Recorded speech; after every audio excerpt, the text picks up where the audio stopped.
This is SportsCenter.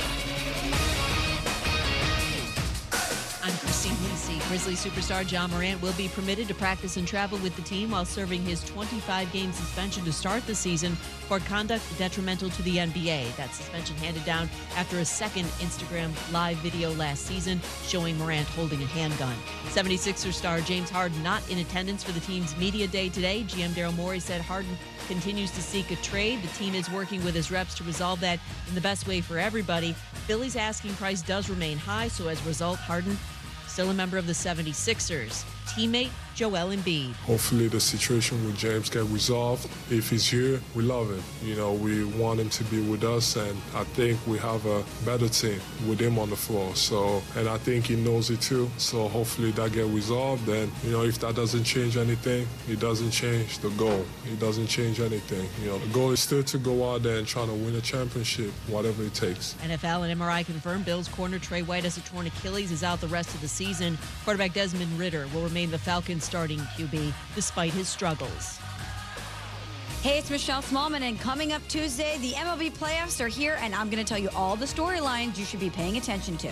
It's Unsportsmanlike, 6 a.m. Eastern, right here on ESPN Radio, ESPN2, and ESPNU.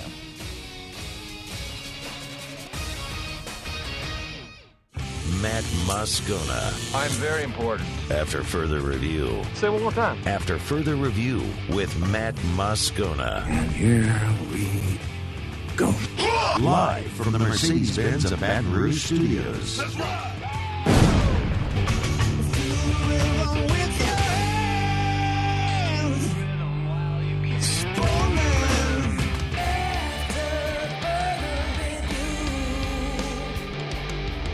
Hour 2, off we go. Welcome aboard. Glad you're with us. It's AFR, presented by Relief Windows. I'm Matt. You're a loser, Matt! You know, kid, I'm not even mad at you today. I don't have the energy to be mad at you today. Paul O'Neill. They're chanting Paul O'Neill's name. You so. And Mr. Toby Tomplay.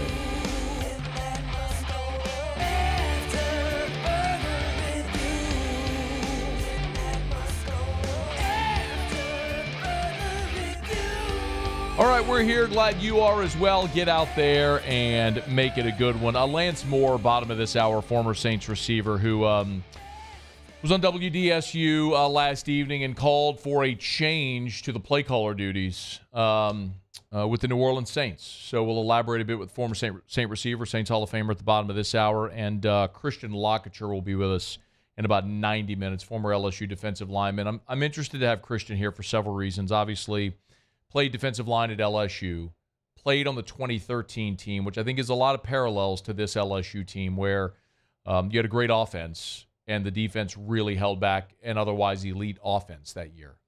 He also worked with and alongside Coach Pete Jenkins when Coach Pete came back to LSU and Ed was the interim in 2016, and then, of course, in 2017 as well when Christian was a player and then an assistant.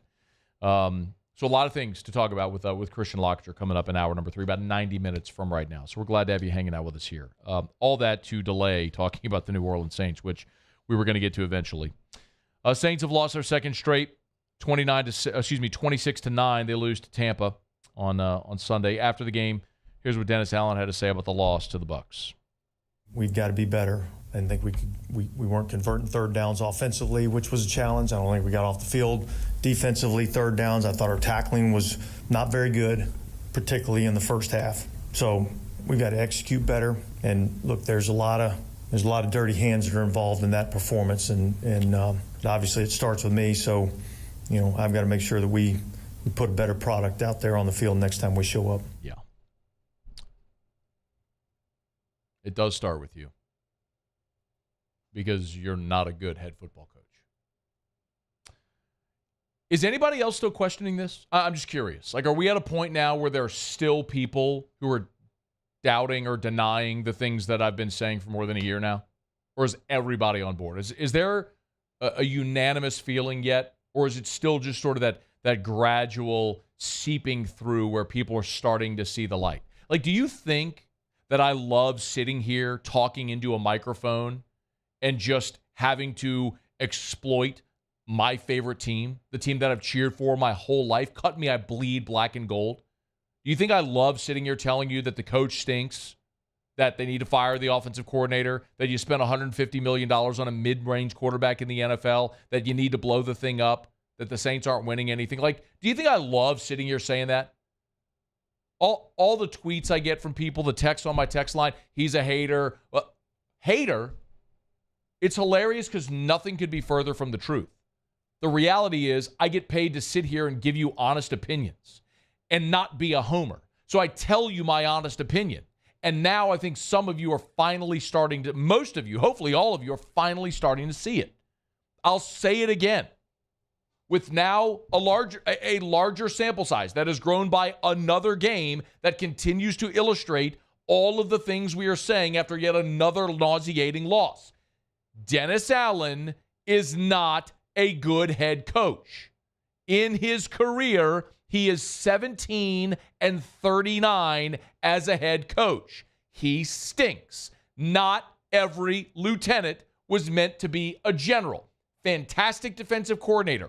Really good defensive mind. You've even continued to see that as this defense, this franchise's defense over the last 2 years has continued to play very well. After early season struggles a year ago, they really got the train on the tracks and were very good defensively. They were top 5 by the end of last year defensively. An incredible streak of holding opponents under 21 points a game. Now that was broken yesterday by Baker Mayfield and the Bucs. Dennis Allen, not a good coach, has never had a winning season as a head coach. Pete Carmichael is not Sean Payton. He rode sidecar to Sean Payton for a decade. He was Robin. You know what? Robin's not Batman. Never gonna be. Pete Carmichael is not the guy. Last year, you were 22nd in the NFL in scoring at 19 points per game. This year, so far, somehow, you are even worse at 15.5 points a game. You didn't score a touchdown on Sunday. You did not cross the goal line. In the modern NFL, that is almost impossible to explain. How when you have an offense with a $150 million quarterback, Alvin Kamara back, 4 first-round picks on your offensive line, Michael Thomas, Chris Olave, Rashid Shaheed, and somehow you don't score a touchdown, it's hard to fathom.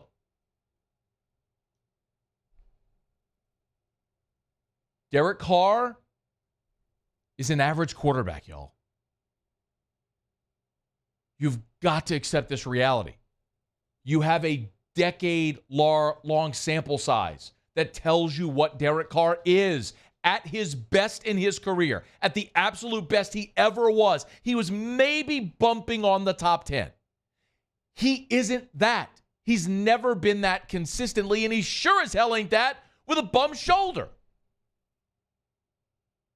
You finally get Alvin Kamara back, and you're held out of the end zone.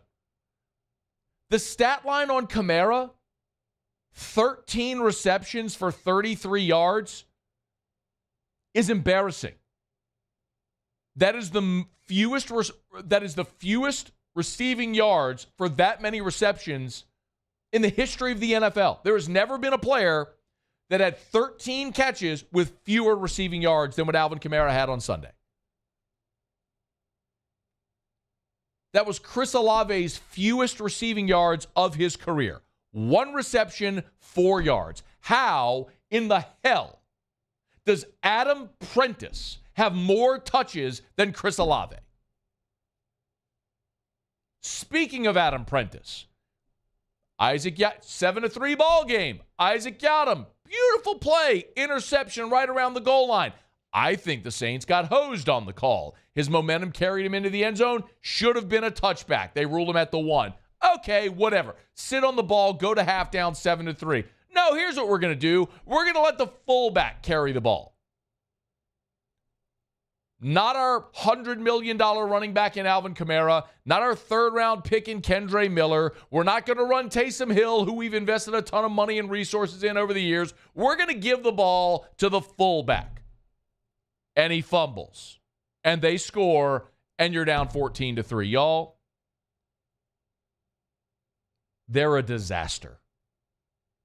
They're a disaster. I'll give you 2 positives. Blake Grupe was perfect, 3 of 3. Got to make the pressure kicks, kid. I don't care if you can make them when you're losing, but he was perfect. And Brian Brzee looks awesome. For a guy that was anonymous, invisible during training camp, the lights have come on for real, and he looks good. Brian Brzee had 4 tackles, 3 TFLs, and a sack. As a team, you had 4 TFLs and 1 sack. He had 3 of the 4 TFLs and the only sack. He's blowing things up, which is what you wanted when you drafted him. Looks like you hit on that kid. Awesome. It's just unfortunate that he's going to be a disruptive defensive lineman on a bad team that can't score because your coach stinks.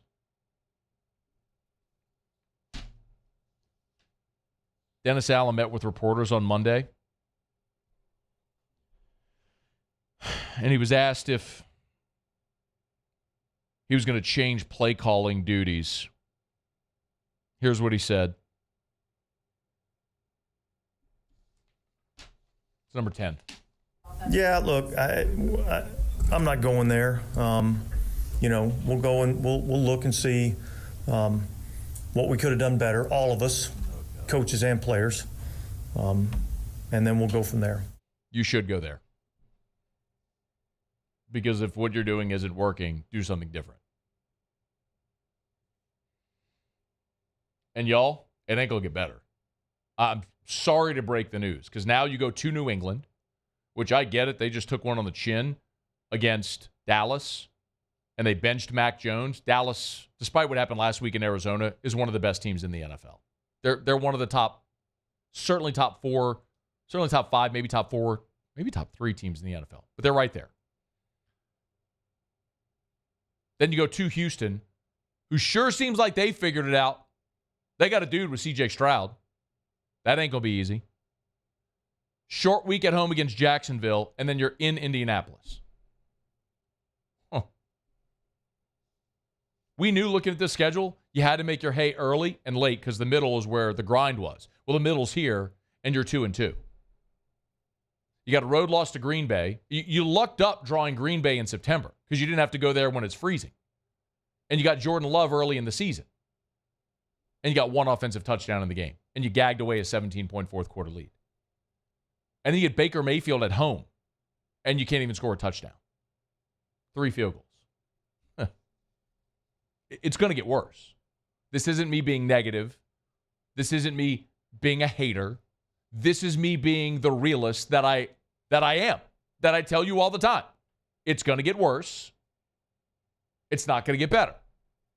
And with every loss, with every head-scratching decision, with every week that passes, more and more of you are going to see the light, and you're going to keep on funneling over to this side where you realize Dennis Allen is a lieutenant, not a general. Pete Carmichael is not Sean Payton and never will be. And Derek Carr is an average quarterback. He's got a higher floor, but a lower ceiling. You paid him $150 million, and you can't off-ramp out of this contract until 2025, so you are stuck.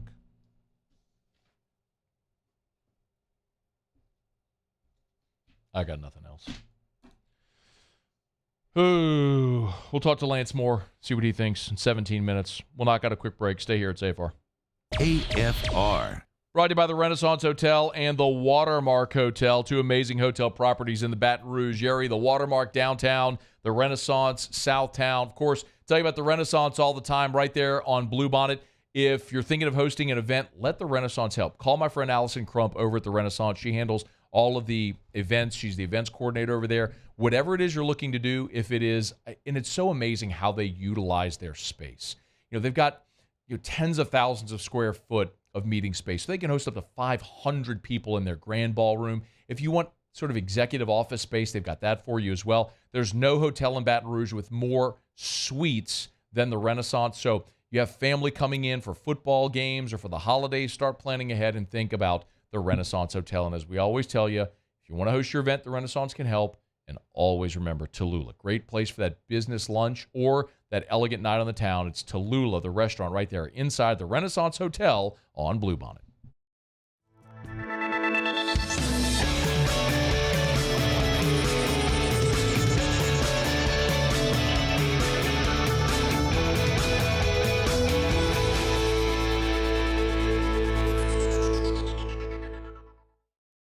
Follow us on Twitter at 1045ESPN to cast your vote in the Citizens Bank and Trust Poll of the Day. Vote daily inside Off the Bench, live at lunch on Palmer. And after further review, Citizens Bank and Trust brings you the Poll of the Day via Twitter at 1045ESPN. It was a humid day, barefoot children play, looking for that summer shade. Time just slips away. Oh, Louisiana, some kind of hold on me.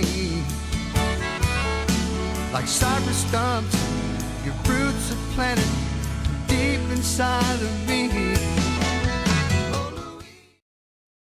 Scooncha, fall in the air. Fall is right around the corner, which means fall fishing is, which means it's time for you to take your boat to the next level with front-to-back boat service in a bunch of different ways. You want a custom stair job, you can have a ton of fun out there on the water, they can do that. What about a spot lock trolling motor? So you stay right where you need to in casting lines, or sonar that's let you see the fish under the water before you cast.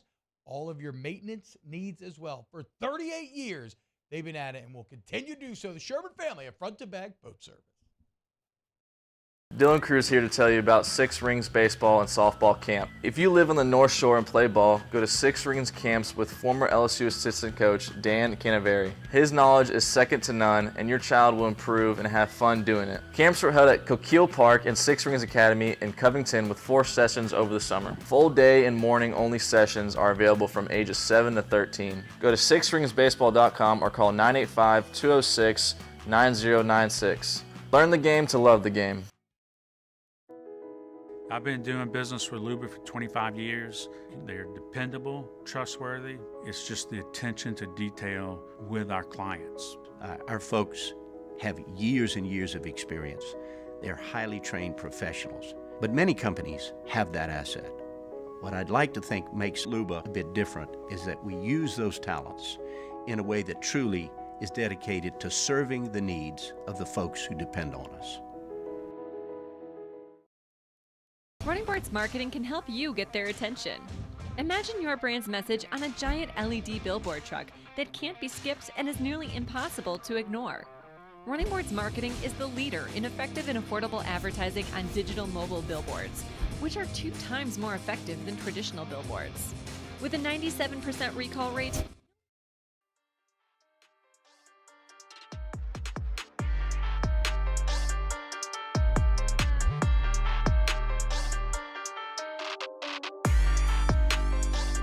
After further review with Matt Moscona, presented by Relief Windows. Windows, doors, siding. Call 288-8138 or visit reliefwindows.com. I get that on a day like this. It's not fun. It's still interesting, though, at how delusional some people can be. I got a text into the show text line from a guy named Hunter who said, "It's crazy you bring up Corey Raymond, who brought in 1 cornerback in each of his last 2 classes." So he went on to say some other stuff about crack and stuff like that. But anybody that would try to discredit the man who built DBU is inherently insane. That's nonsensical. And if you actually do look, first of all, a position coach doesn't determine roster management, committable offers, and how many spots are allocated for certain position. That's number one.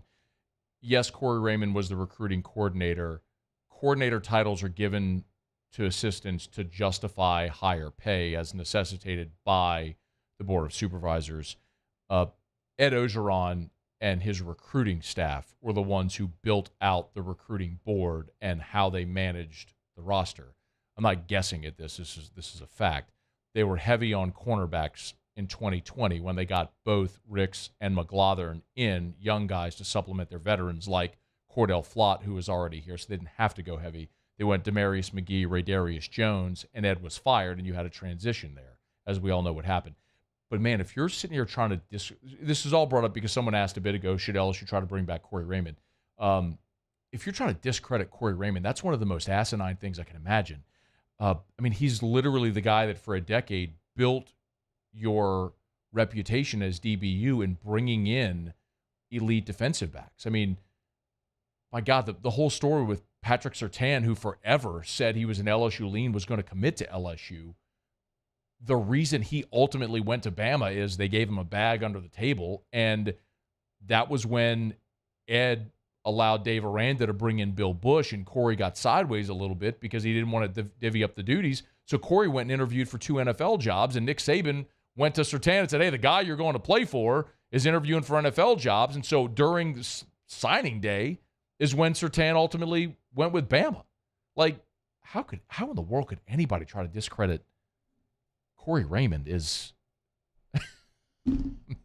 like, that's the kind of stupidity that I deal with on day-to-day basis with some of this. And then there was another one from Bronson who said, Matt, you forgot to mention you believe Tampa, the Bucs, are tanking, and Bryce Young will lead Carolina to a championship one day.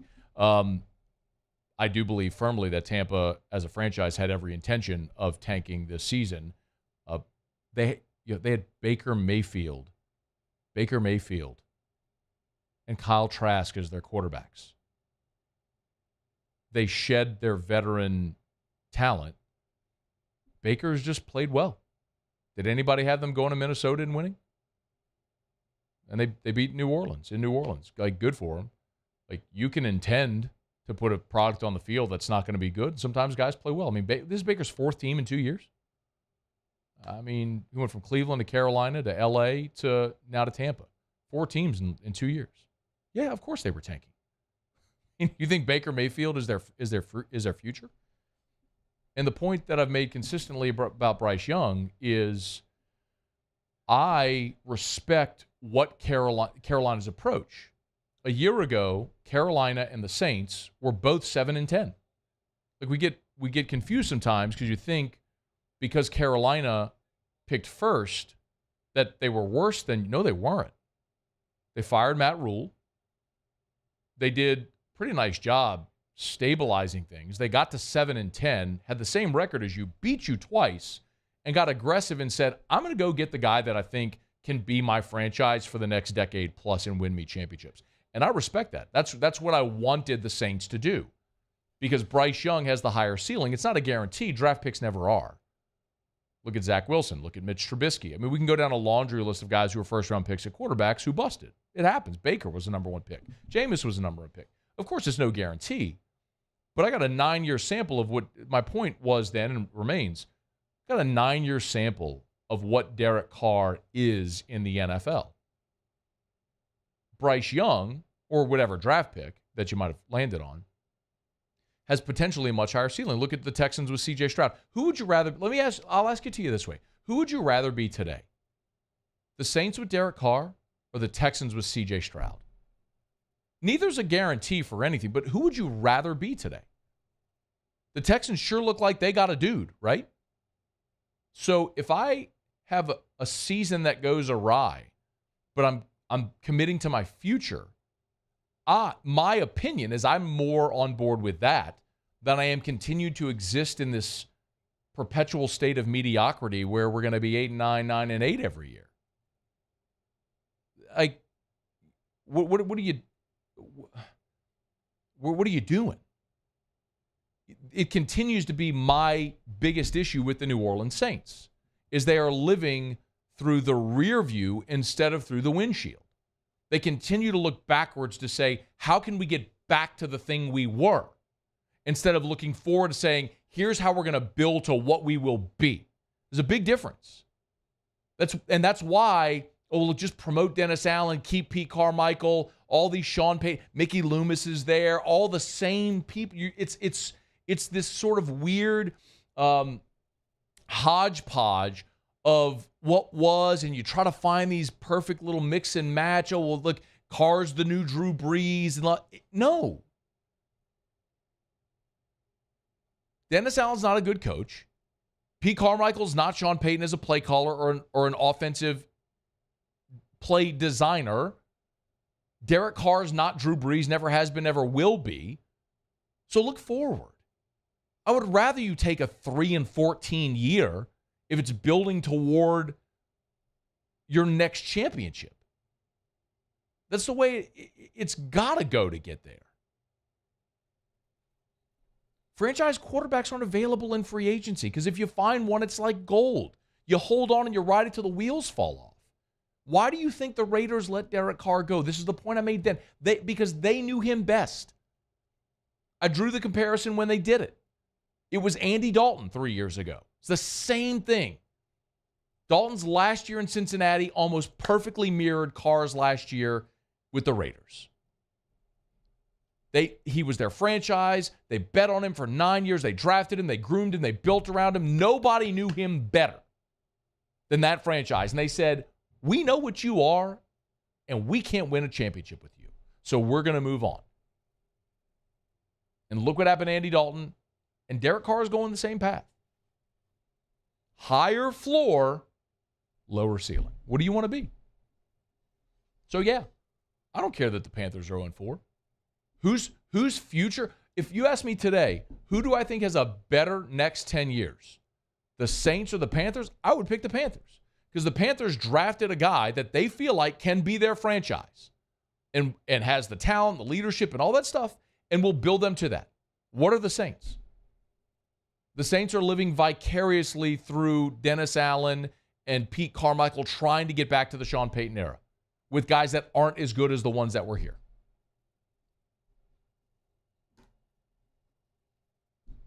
I would take Carolina. All right, it's after further review. What a day. Today sucks. Muse, how are you doing? Are you doing good today? Paul, how are you doing today? Y'all doing okay? You doing good? I mean, Matt, I've spent all day listening to press conferences and of coaches. About everything that you've talked about. So I'm not. No, I'm not. Yeah, doing you're not great. good. Paul, Yeah. are you good? Yeah.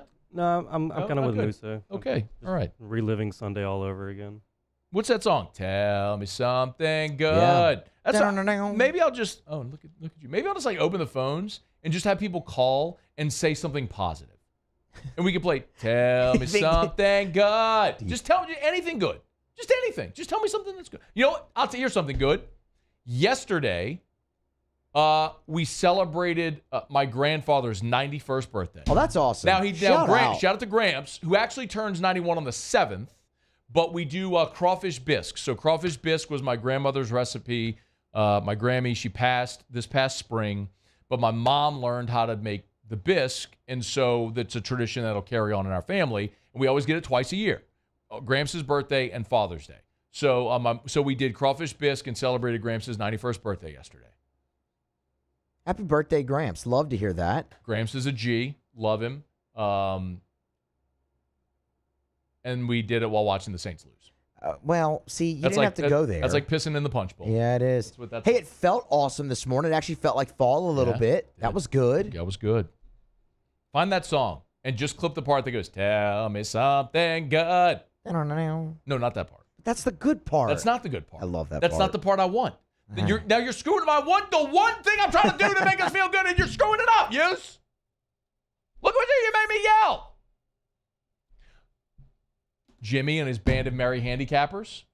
Yes. What a day yesterday. They were awesome. Every one of them had the Bills. Yeah. I went so heavy on the Bills yesterday, and then I screwed it up because my wife made me make a bet on the Chiefs because of the Taylor Swift stuff. She's obsessed with it. Yeah. And naturally we lost because Patrick Mahomes decided to go down at the 2-yard line. You weren't alone on that. There were plenty of people. Oh, I know, but I could have just abstained. You could have. And taken all of my winnings. And now I lost some of my winnings because of that. But that's not something good. Tell me something good. I got something good. I don't know. Shut up. Stop doing that. Lance Moore next. That's good. AFR. Brought to you by Pluckers, Nicholson, and Bluebonnet. Dine in, carry out, or delivery. I got something good. Monday at Pluckers, all you can eat wings. How about that? That's really good.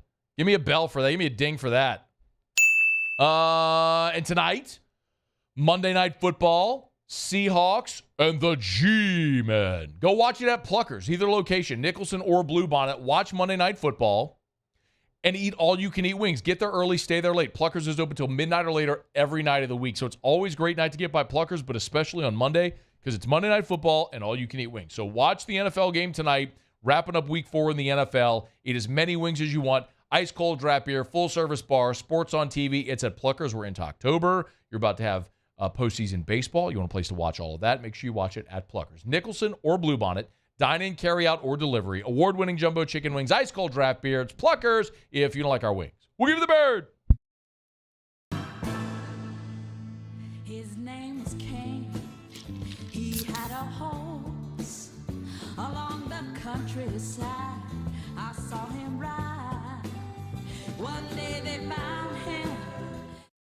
The world's leaders in obesity research, obesity medicine, and obesity science are right here. We're doing something that no one's ever done or trying to answer a question that no one's ever asked before. Pennington is a real jewel when it comes to research. We are finding the solutions to the world's worst chronic disease, which is obesity. Louisiana needs Pennington Biomedical.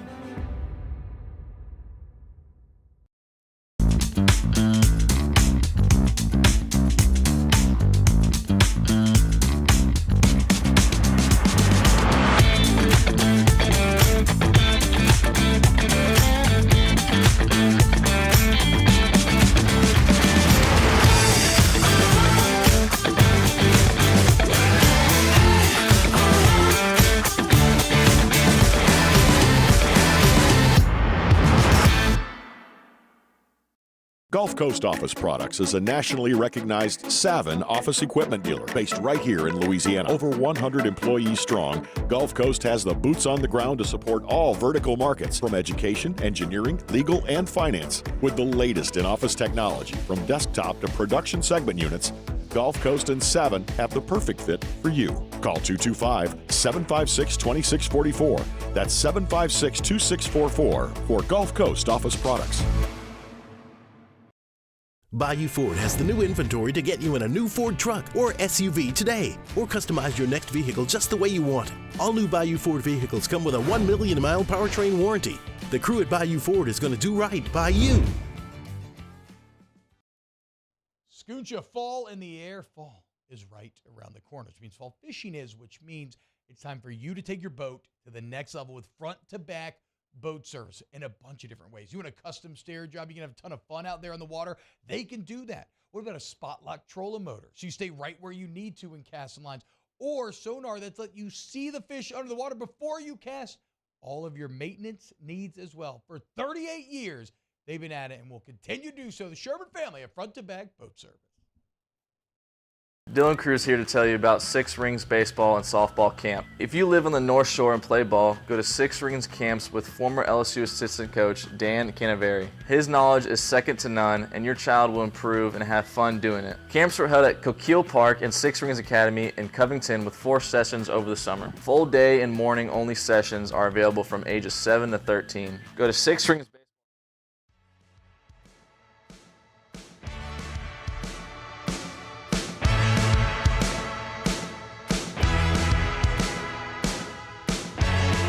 After further review with Matt Moscona, presented by Relief Windows. Windows, doors, siding. Call 288-8138 or visit reliefwindows.com. All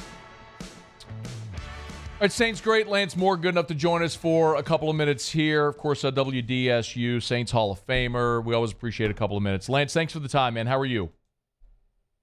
Doing well. I've cooled off a little bit from yesterday, but still very, very disappointed and confused about what's going on with this team and specifically this offense. Yeah. Let me not bury the lead. I know you did an interview on WDSU where you called for a change in play caller with Ronald Curry taking those duties. Let me just not put any words in your mouth and just let you take it from there. Look, I think that well, let me just start by saying I've been watching the same games that everybody else has been watching, and I, over the last year plus, have been a big-time defender of Pete Carmichael because I do think he is a very, very smart offensive mind. I think he's a really, really good coach as far as X's and O's and being able to prepare the quarterback position.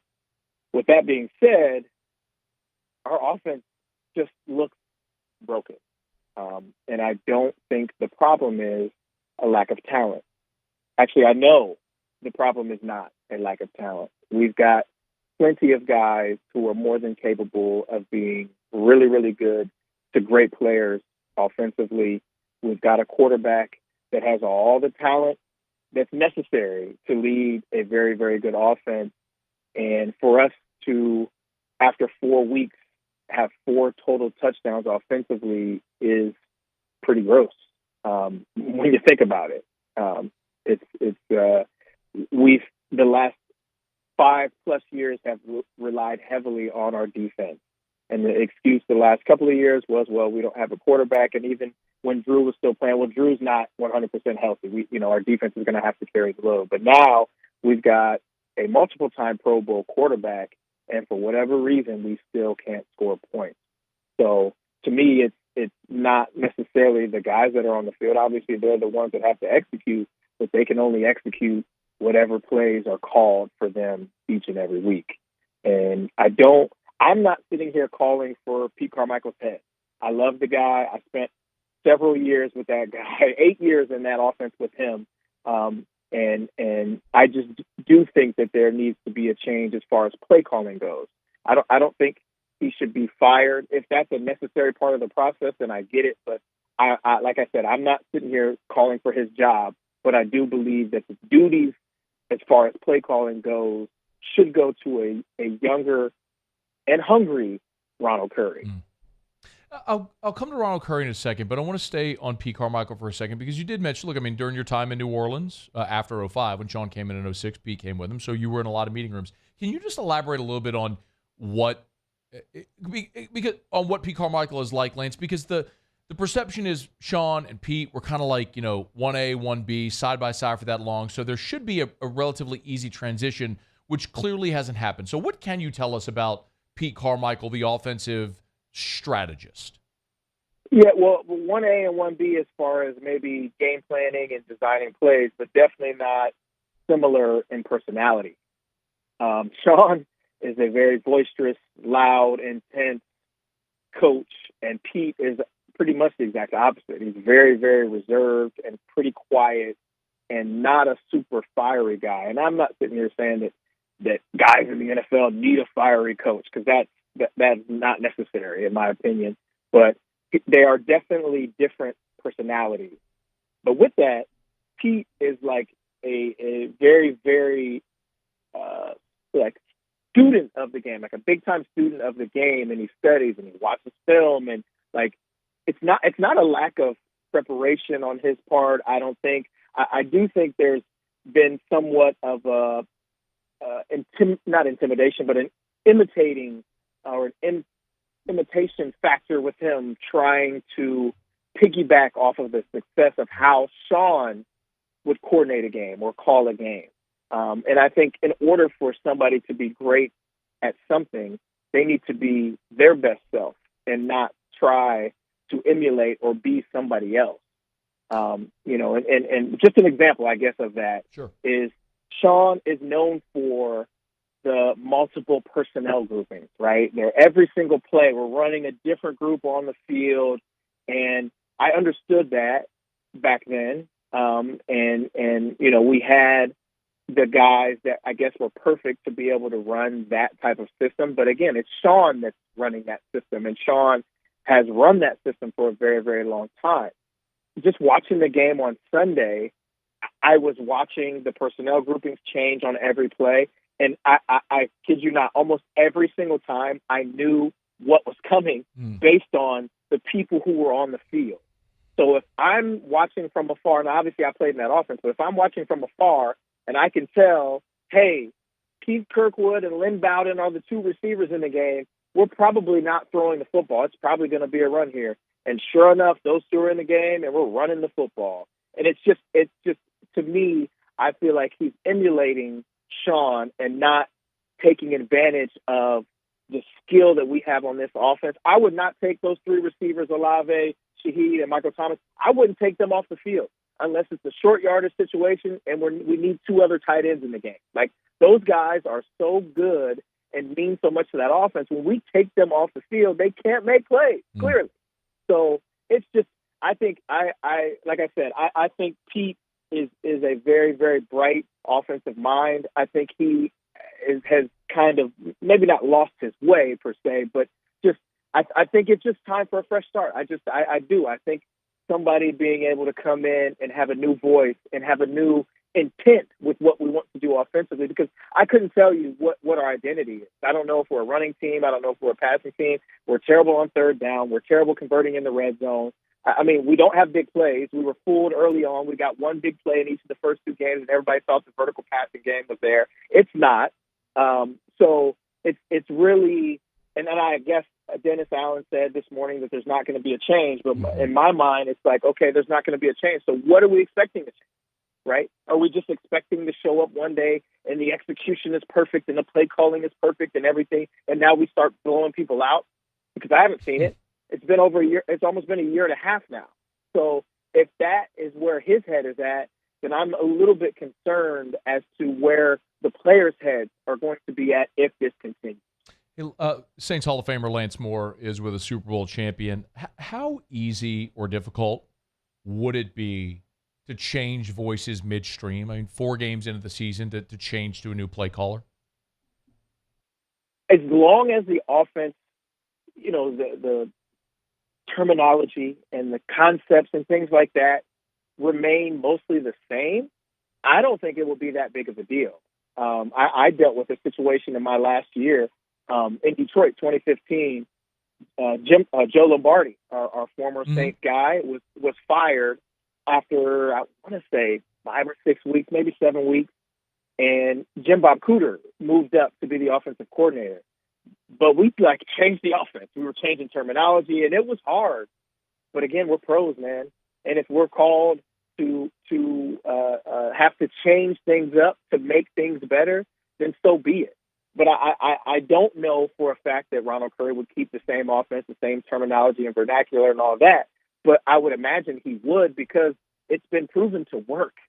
It just needs to be called the right way. And I think that having a young, hungry coach in there with the situation as is, like, look, man, we're kind of sort of at rock bottom, and I can be the one to kind of right the ship.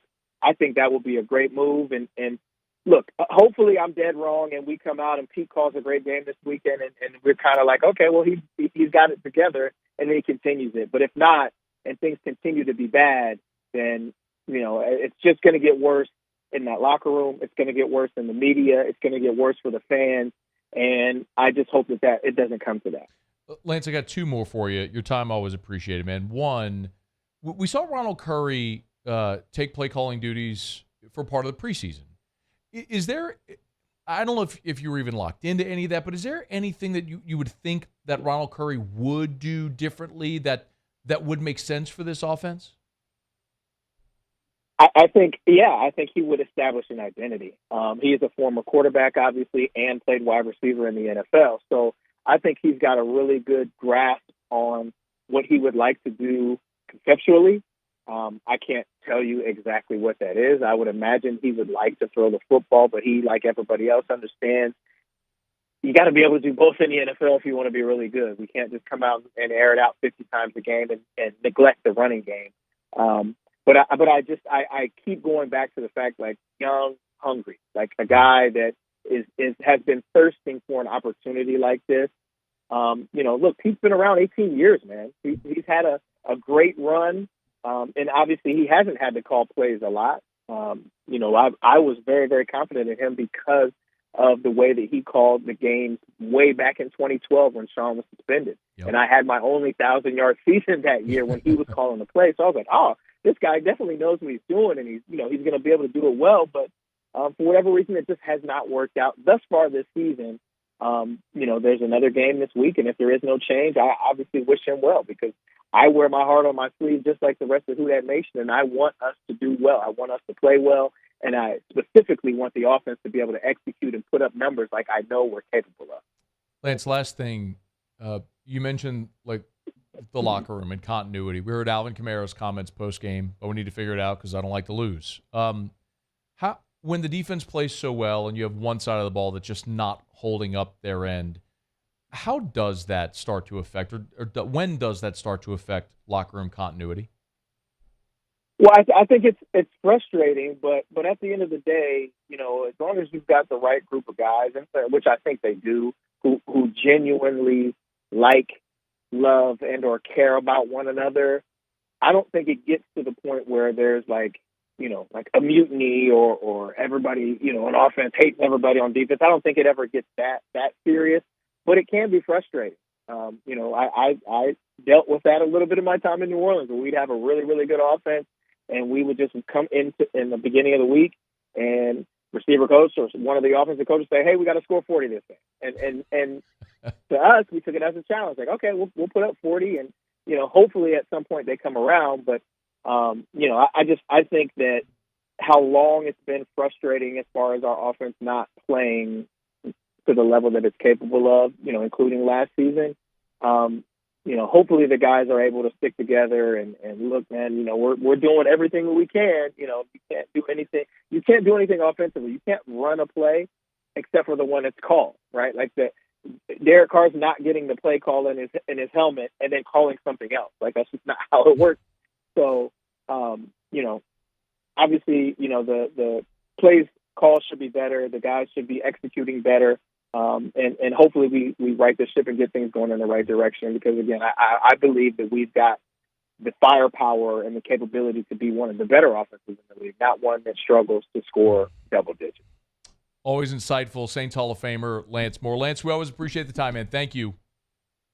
Thank you guys for having me. Be well. Again, he's on Twitter at LanceMoore16. Of course, contributor there at WDSU. Go check out the interview where he initially said he'd like to see a change at OC with Ronald Curry. You can check that out at WDSU.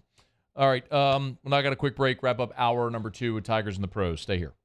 AFR. Brought to you by Clegg's Nursery with 4 locations in the greater Baton Rouge area. Y'all, it is October. Fall is here. It was actually really nice this morning. Going outside before 6 o'clock this morning, getting a little workout in, a little crisp tint in the air. Just a little bit of a hint of fall. But you know what they got at Clegg's? All your fall bedding plants, beautiful fall flowers, full greenhouses. Go look at their Facebook page. Go look at the Clegg's Facebook page. It is incredible. The greenhouses are just overflowing with these fall flowers right now. So even though we're moving into fall, you want to still add that pop of color to your garden, your patio pots. You can always do it no matter the season. It's Clegg's Nursery. It's time, y'all. The weather's getting a little bit nicer. Get your hands in the dirt and just plant something. It's Clegg's Nursery. Any of the 4 locations in the greater Baton Rouge area. Of course, partnered with True Value Hardware Store as well. Buy local, shop local. Go see them today at Clegg's Nursery. There it is, the extra mile. On the border of expected and extraordinary for those willing to go further. Like vans customized for work or play. With safety and tech to keep you connected. Supported by a 5-star sales, service, and finance team. And backed by the 1-star you know. So go the extra mile. It's never crowded because so few have what it takes to go there. Mercedes-Benz Vans.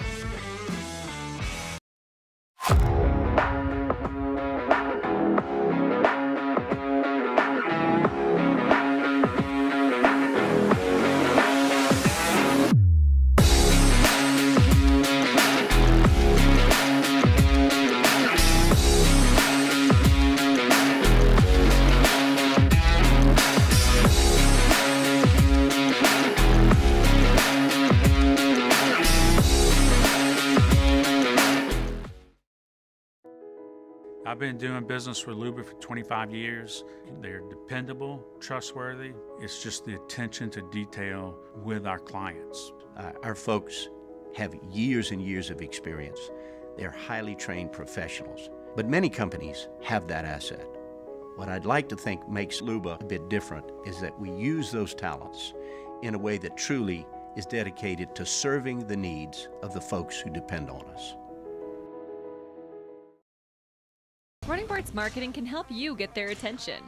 Imagine your brand's message on a giant LED billboard truck that can't be skipped and is nearly impossible to ignore. Running Boards Marketing is the leader in effective and affordable advertising on digital mobile billboards, which are 2 times more effective than traditional billboards. With a 97% recall rate, you'll leave a lasting impression with your customers.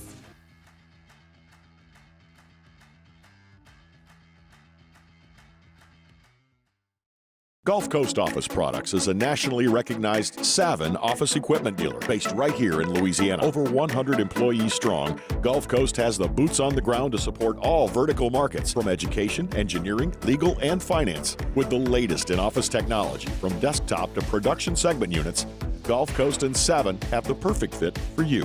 Call 225-756-2644. That's 756-2644 for Gulf Coast Office Products. Scooncha, fall in the air. Fall is right around the corner, which means fall fishing is, which means it's time for you to take your boat to the next level with front-to-back boat service in a bunch of different ways. You want a custom stair job, you can have a ton of fun out there on the water. They can do that. What about a spot lock trolling motor? So you stay right where you need to in casting lines. Or sonar that's let you see the fish under the water before you cast. All of your maintenance needs.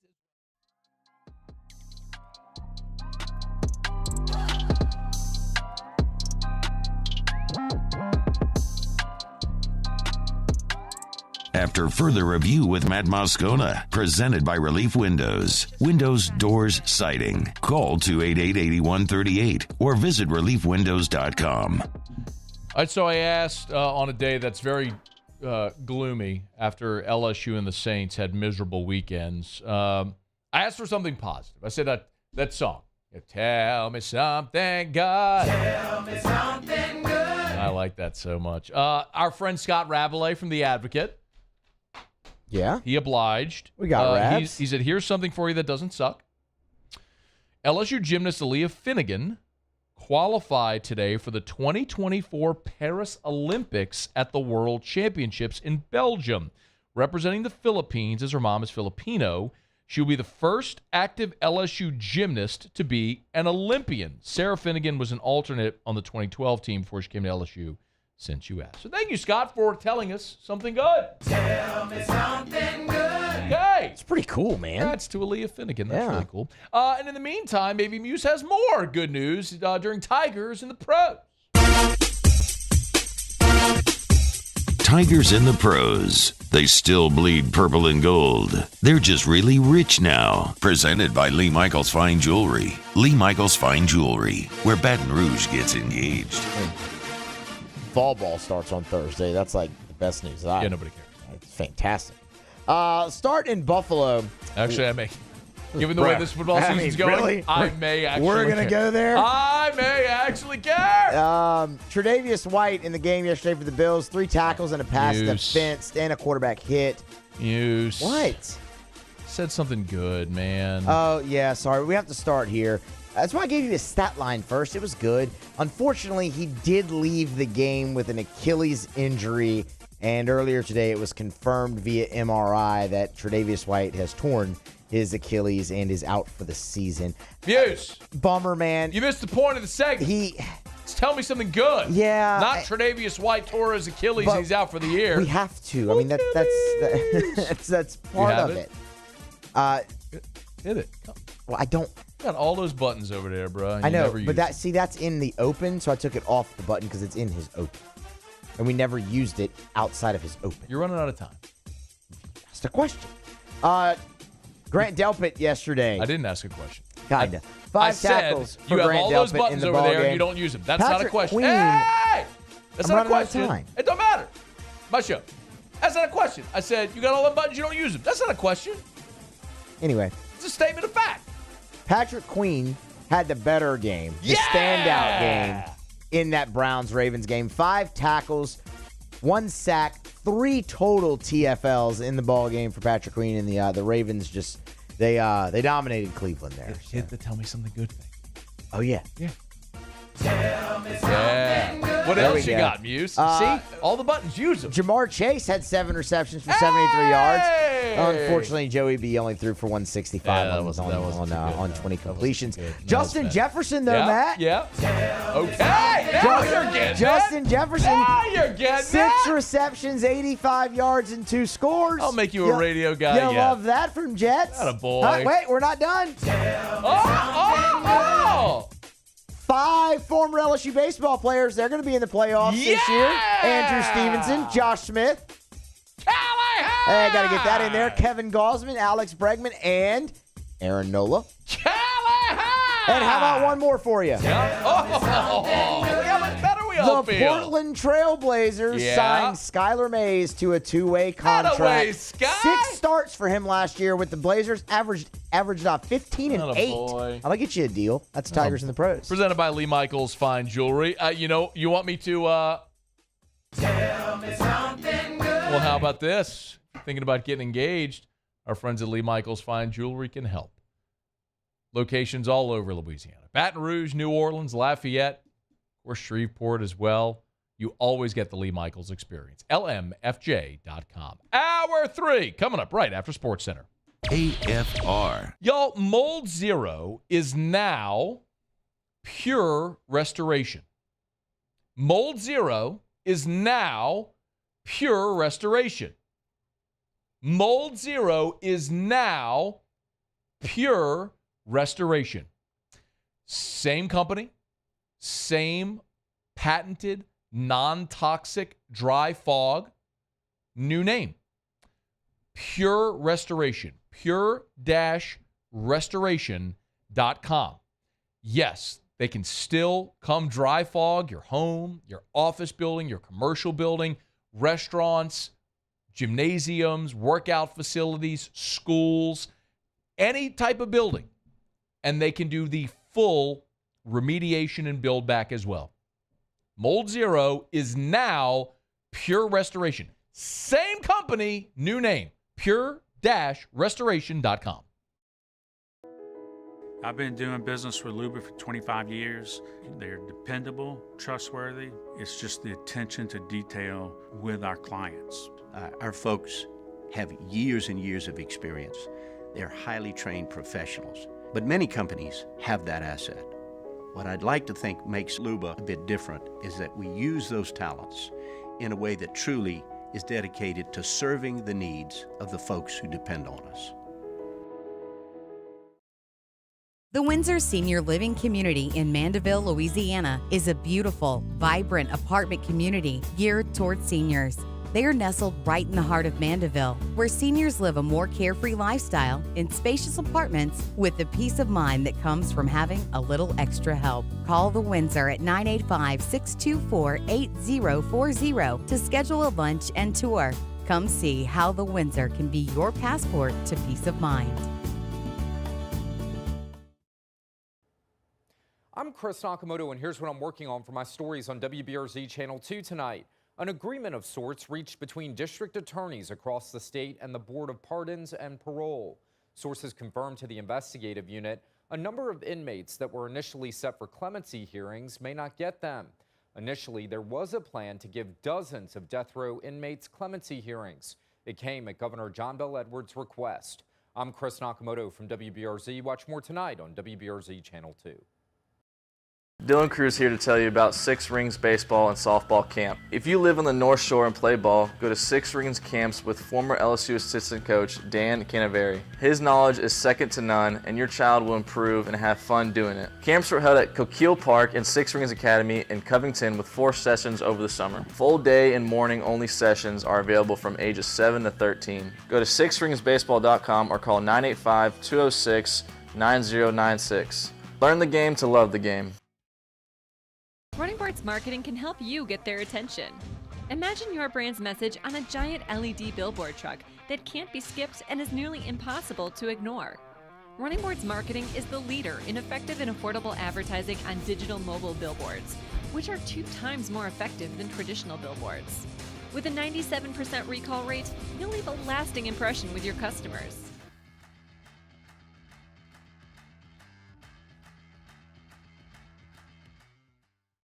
Gulf Coast Office Products is a nationally recognized Savin office equipment dealer based right here in Louisiana. Over 100 employees strong, Gulf Coast has the boots on the ground to support all vertical markets, from education, engineering, legal, and finance. With the latest in office technology, from desktop to production segment units, Gulf Coast and Savin have the perfect fit for you.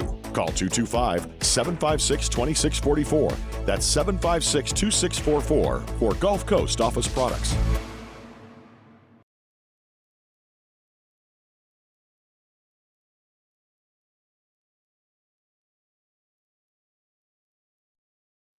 This is SportsCenter. I'm Christine Lisi. One big name absent from 76ers Media Day today, James Harden. GM Daryl Morey said Harden still wants to be traded. They're working with his reps to resolve that in the best way possible for everyone. So what's next for Philly and Harden? ESPN NBA reporter Tim Bontemps. Trying to coax him back into the fold, and that's really been the message, not only today, but really for the past few weeks from the Sixers. They want James Harden to be part of their team. They don't want to trade him, and the message from the Sixers is very clear. We are better with James Harden. We want him on the court, and we want to be back with the team. The question now, though, is when will James Harden show up? And as of right now, there's no clear answer when that will be. Grizzlies superstar Ja Morant will be permitted to practice and travel with the team while serving his 25-game suspension to start the season for conduct detrimental to the NBA. That suspension handed down after a second Instagram Live video last season showing Morant holding a handgun. MRI confirmed Bills corner Trey White has a torn Achilles, is out the rest of the season. Brewers starting pitcher Brandon Woodruff out of this week's NL wildcard series against Arizona, right shoulder injury. Game 1 tomorrow, 6:30 Eastern, ESPN Radio. ESPN Radio is presented by Progressive Insurance. Progressive makes bundling easy and affordable. Get a multi-policy discount by combining your motorcycle, RV, boat, ATV, and more. All your protection in one place. Bundle and save at Progressive.com. Matt Moscona. I'm very important. After further review. Say it one more time. After further review with Matt Moscona. And here we go. Live from the Mercedes-Benz of Baton Rouge Studios. That's right.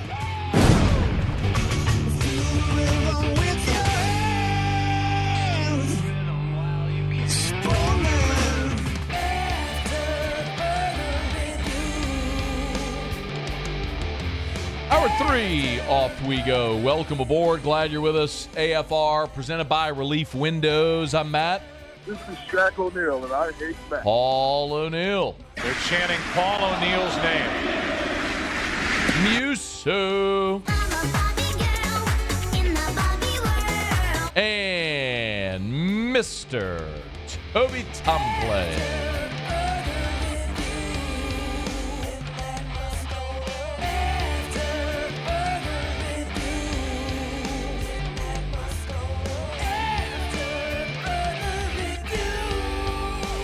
All right, we're here. Glad you are as well. Get out there and make it a good one. 5 o'clock quitting time. Glad you are driving home with us.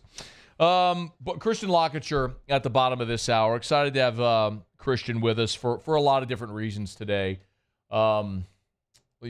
Primarily, I think, what we're seeing right now with this LSU offense, this LSU team, most closely mirrors the 2013 LSU Tigers.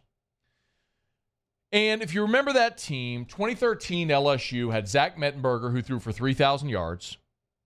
They had Jeremy Hill, who was a 1,000-yard rusher. Jarvis and Odell were each 1,000-yard receivers. That was the first time in the history of the SEC that happened, where you had a 3,000-yard passer, a 1,000-yard rusher, and 2,000-yard receivers. And unfortunately, LSU finished that season 9-3. They lost a tough game at Georgia on the road, if you remember. And it was a high-scoring game where you just couldn't get a stop. They lost at Ole Miss in 2013. That was a 27-24 game. And, of course, they lost on the road to Bama 38-17. That was the game where Mettenberger was crawling off the field at the end. But it was a problem where your defense wasn't good enough. You lost that Georgia game 44-41. It was very reminiscent of what we saw this past Saturday in Oxford. Not exactly the same, but reminiscent. And, I think what we saw, obviously, is Jaden Daniels' continued emergence among the national elite. Right now in college football, Michael Penix from Washington, who I understand not everybody, listening, watching us right now, pay that much attention to Washington. I get it. It's a West Coast team. They haven't been nationally relevant. They did make a playoff appearance, but haven't consistently been nationally relevant in 30 years. But Michael Penix is leading the country in passing. He led the Power 5 in passing a year ago. He's leading the country in passing right now. Shadur Sanders at Colorado is second. Jaden Daniels is third. He's the third leading passer in the country right now. He's completing 73% of his passes. He's got 19 touchdowns on the season already. It's what we're seeing is spectacular. It's everything that everybody who came into this season as a naysayer of Jaden Daniels wanted to see. And I don't know that there is any if there was conversation around Jaden Daniels, because he's spectacular. And the truly unfortunate part about not only Saturday, but this defense being as bad as they are, is your offense is good enough to win every game, and your offense is good enough to win you a national championship. But your defense is letting you down because they're not even good enough. Yeah, I've said it over and over. I don't need the defense to be great. I just need this defense to be good enough, and they can't even do that right now. Brian Kelly knows it. And Brian Kelly, the last question at his press conference today was about, look, after 26 questions there about the defense and how bad and inept they are and coaching changes and personnel and everything, the last question was about this offense. The 2019 team, prolific. It won the national championship. These numbers are starting to look like those kind of numbers. That's the kind of offense that we're talking about. And that's why it's so darn important to play better defense. That's why it's so important, because when you have an offense like this, you want to be able to showcase it. Absolutely. And it doesn't get the showcase because all the questions here are about the defense. And rightfully so. All the questions should be about the defense. That's where your biggest question marks will lie. It's what needs to be answered, and I understand it. But at the same time, you do hope that there is time to highlight what Jaden Daniels is doing. And for what it's worth, Jaden Daniels, his Heisman odds right now are plus 2,500. So despite what happened on Saturday, despite the fact that you're already a 2-loss team, Caleb Williams has the best Heisman odds at plus 180, followed by Michael Penix at plus 380. Bo Nix and Quinn Ewers are both at plus 900. Jordan Travis at plus 1,500. Dylan Gabriel at plus 2,000. And Jaden Daniels at plus 2,500. USC, Washington, Oregon, Texas, Florida State, Oklahoma. The 6 quarterbacks ahead of Jaden are undefeated. They're quarterbacking teams that are undefeated. And then it's Jaden Daniels with 2 losses, just ahead of Sam Hartman at Notre Dame. If you had found a way to win that game on Saturday, Jaden Daniels would probably be right there, neck and neck with Michael Penix, just behind Caleb Williams as far as the best Heisman odds right now. So it would take a Herculean effort the rest of the way to get him to New York. But at this pace, his numbers will be there. It's just a matter if the team's results will be good enough. If you want to go lay a bet, you can do so at DraftKings. Download the DraftKings Sportsbook app. Tell you every day, use the promo code Baton Rouge. It is an NFL game day, Monday Night Football. DraftKings, official sports betting partner of the NFL. You want to wager on tonight's Monday Night Football game? Do it. Download the DraftKings Sportsbook app. Use the promo code Baton Rouge. If you're a new customer, make a $5 bet on tonight's game between Seattle and the Giants. They'll give you $200 in bonus bets instantly. So no win or lose it. Just make a $5 bet on tonight's Monday Night Football game. They'll instantly give you $200 in bonus bets. The other thing that I would really encourage you to do, this is something that I've been taking advantage of, and when Jimmy comes on and gives us the auto locks, he points it out all the time. Even professional bettors, they take advantage of all of the of all the boosts and everything available. So, like right now, I've just opened up the DraftKings app. Right now, there's a Monday night same-game parlay boost. You can get a 50% boost on a same-game parlay on Monday Night Football tonight. You go to the app, you can read the terms, all the terms that are there. You got to tap opt-in, and then boom, it'll give you the option for that 50% boost. So yesterday, on Sunday, I made a no-sweat bet, and I had a 25% boost on another bet as well. So always take advantage of those boosts and those great offers in the DraftKings Sportsbook app. So download the DraftKings Sportsbook app. Use the promo code Baton Rouge. New customers make a $5 bet on the NFL. Tonight's Monday Night Football game with Seattle and the Giants. We give you $200 in bonus bets instantly. That's only at the DraftKings Sportsbook. 21 and older, physically present in Louisiana. Select parishes only. Bonus bets expire 7 days after issuance. Eligibility and deposit restrictions apply. Terms at sportsbook.draftkings.com/football. Terms. License partner Golden Nugget Lake Charles. Gambling problem? Call 1-800-GAMBLER. 1-800-426-2537. One more from Brian Kelly, though, who, I'm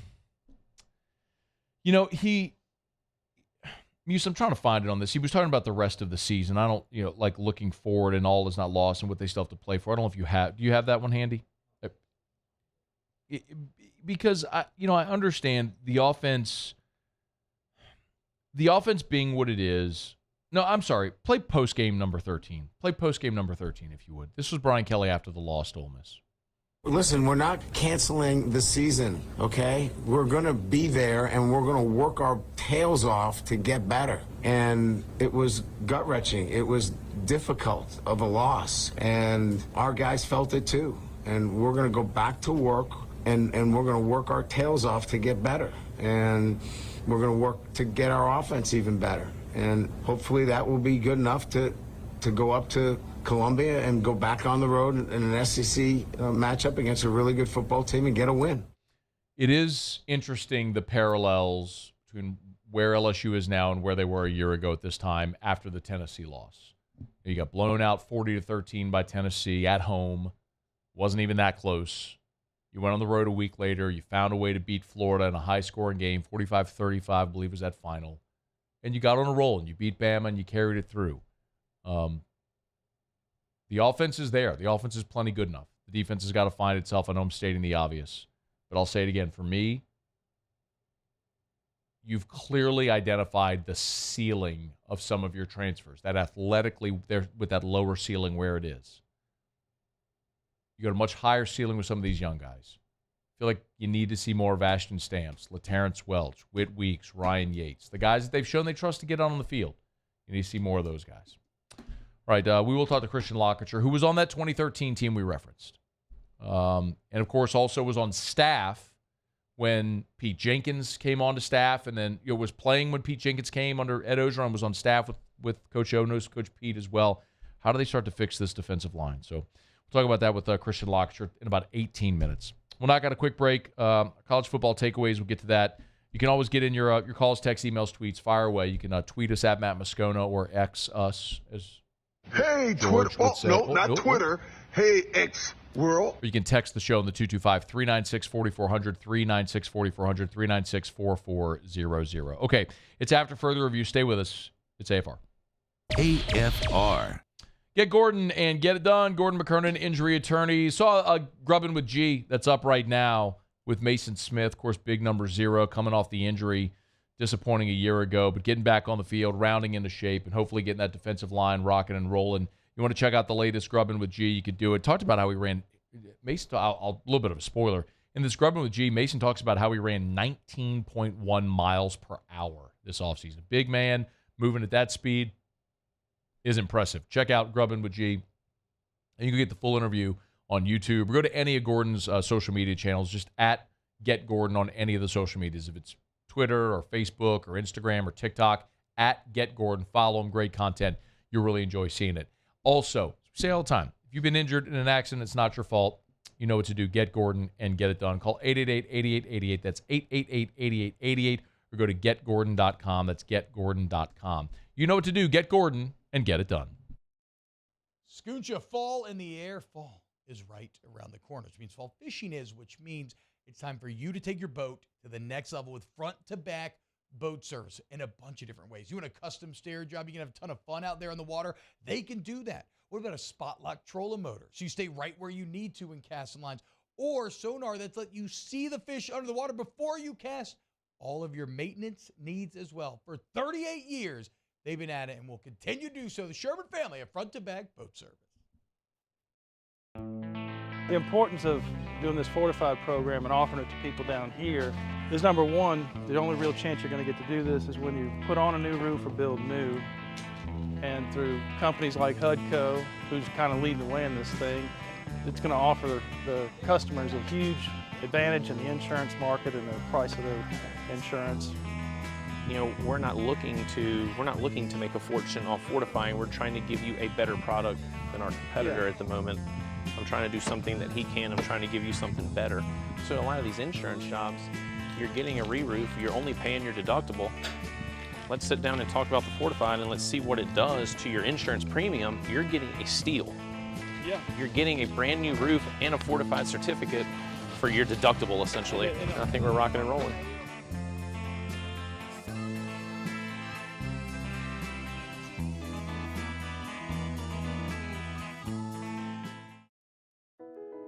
I've been doing business with Luba for 25 years. They're dependable, trustworthy. It's just the attention to detail with our clients. Our folks have years and years of experience. They're highly trained professionals, but many companies have that asset. What I'd like to think makes Luba a bit different is that we use those talents in a way that truly is dedicated to serving the needs of the folks who depend on us. Dylan Cruz here to tell you about Six Rings Baseball and Softball Camp. If you live on the North Shore and play ball, go to Six Rings Camps with former LSU assistant coach Dan Canaveri. His knowledge is second to none, and your child will improve and have fun doing it. Camps were held at Coquille Park and Six Rings Academy in Covington with 4 sessions over the summer. Full day and morning only sessions are available from ages 7 to 13. Go to sixringsbaseball.com or call 985-206-9096. Learn the game to love the game. There it is, the extra mile, on the border of expected and extraordinary, for those willing to go further, like vans customized for work or play, with safety and tech to keep you connected, supported by a 5-star sales, service, and finance team, and backed by the 1-star you know. So go the extra mile. It's never crowded, because so few.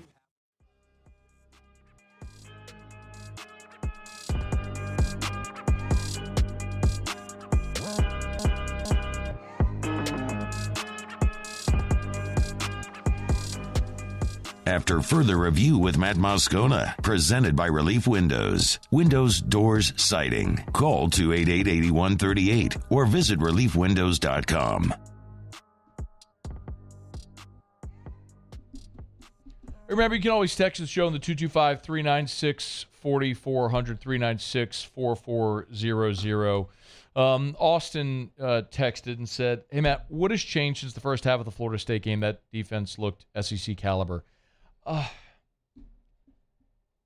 I wish I knew, man. I'll ask Christian LaCouture in 15 minutes, who would know the answer to that much better. There's been times where this defense has gotten stops. Where they've gotten stops has kind of varied, right?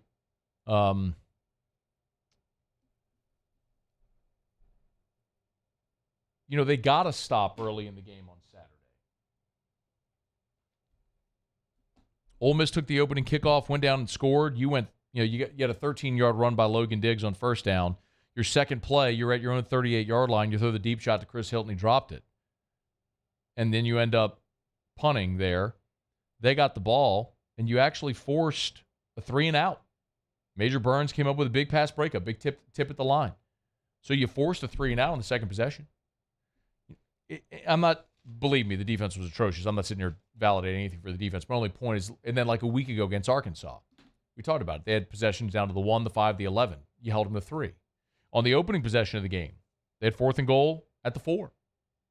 And they went for it and got it. But you almost got off the field holding them to a field goal there, had they kicked it. So I don't know that it was great. I mean, obviously, there came a point where Florida State ended up scoring on every possession. If you go back and look at that ball game, there was a point starting at the end of the second half where they scored on every possession of the ball game. You know, they I'm looking at it here. You know, after their punt in the second quarter, they went touchdown to end the first half, field goal, touchdown, end of the game. So they scored a touchdown on their first possession. Florida State did. You know, then there was a punt, then fumble.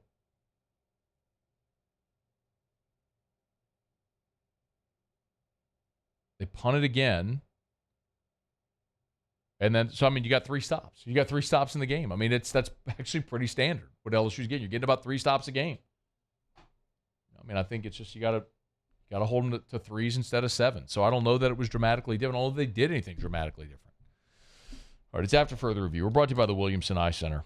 Call 924-2020, 924-2020, or go to williamsoneye.com. That's williamsoneye.com. I love what Dr. Blake told me a couple weeks back. He said, I believe everybody has the right to perfect vision.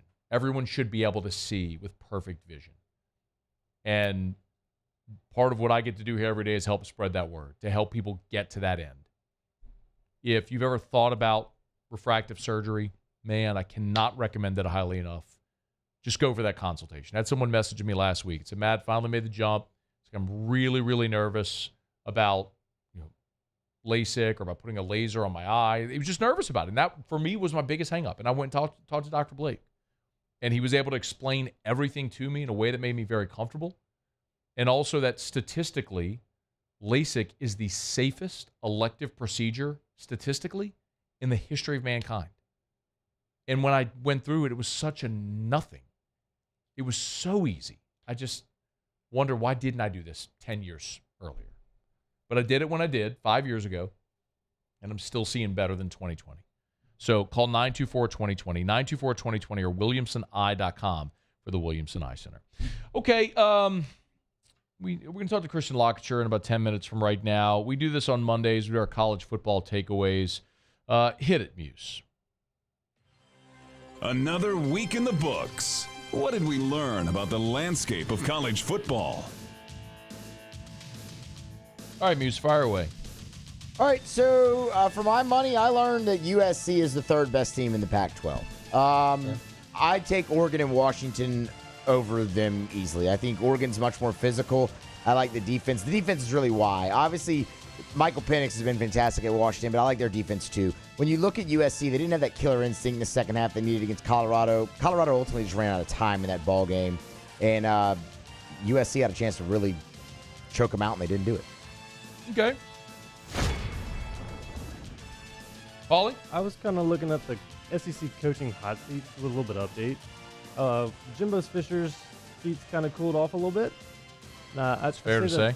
Sam Pittman and Billy Napier are in trouble. We all thought Jimbo Fisher was done after A&M lost to Miami, but wins over Auburn and Arkansas have kind of reinvigorated that program a little bit. Arkansas lost to A&M, puts Pittman on the hot seat, and Billy Napier's seat is scorching after they lost to Kentucky. Probably not breaking news, but Texas blew out Kansas 40-14. They started slow.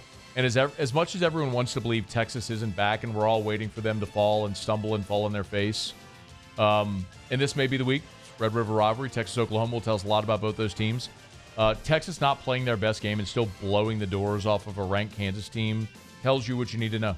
I think Texas is absolutely for real. And it's weird that a win against Kansas kind of got us there, but their best win to this point had been the win against Bama, which, after seeing Bama, we've all questioned how great that really is.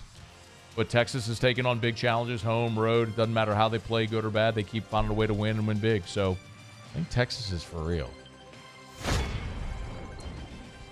Kind of in that same vein, I think Oklahoma has a defense. That's long been a talking point. I know what a lot of people are going to say. Who have they played? And that's fair. But if you go back to 5 games. They played nobody. If you go back to last year, 5 games, they didn't play a lot of good teams there either. They give up 25.2 points per game. This year, they're at 10. They'll get a huge test this weekend, but Brent Venables certainly seems to have that thing going in the right direction where defense has really been non-existent in Norman. Paulie. Utah needs their quarterback back. Cam Rising. Oregon State gave Utah its first loss of the season. Utah couldn't even crack 200 total yards of offense. They lost 21-7. 2 of Utah's next 3 games come against USC and Oregon, so Cam Rising still looking to make that season debut.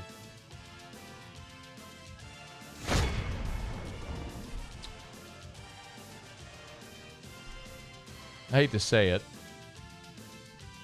Bama's completely stabilized themselves with Jalen Milroe. Mm-hmm. They're not as dynamic as they were, obviously, with Bryce Young a year ago. But he's going to maximize what that offense can be with Milroe, and their defense is good enough. Thought Bama was going to be a 9-3 football team this year, and they may still find some stumbling blocks along the way. But it's going to be hard to project a spot on the schedule where they're going to be an underdog the rest of the way. I think the Kentucky Wildcats are no worse than a 9-win football team. Looking at the rest of their schedule, they'll lose to Georgia. They'll lose to Alabama. The question mark will be, can they beat Tennessee at home? Devin Leary will eventually get better. I don't think he's ever going to be what he was at NC State there, but they have a really good defense, and Ray Davis is one hell of a running back in Lexington. I think they win at least 9 games this year. Paul, I kind of stepped on yours. Sorry. I would say mine kind of piggybacks off of yours, where I just think Bama needs to embrace the running identity.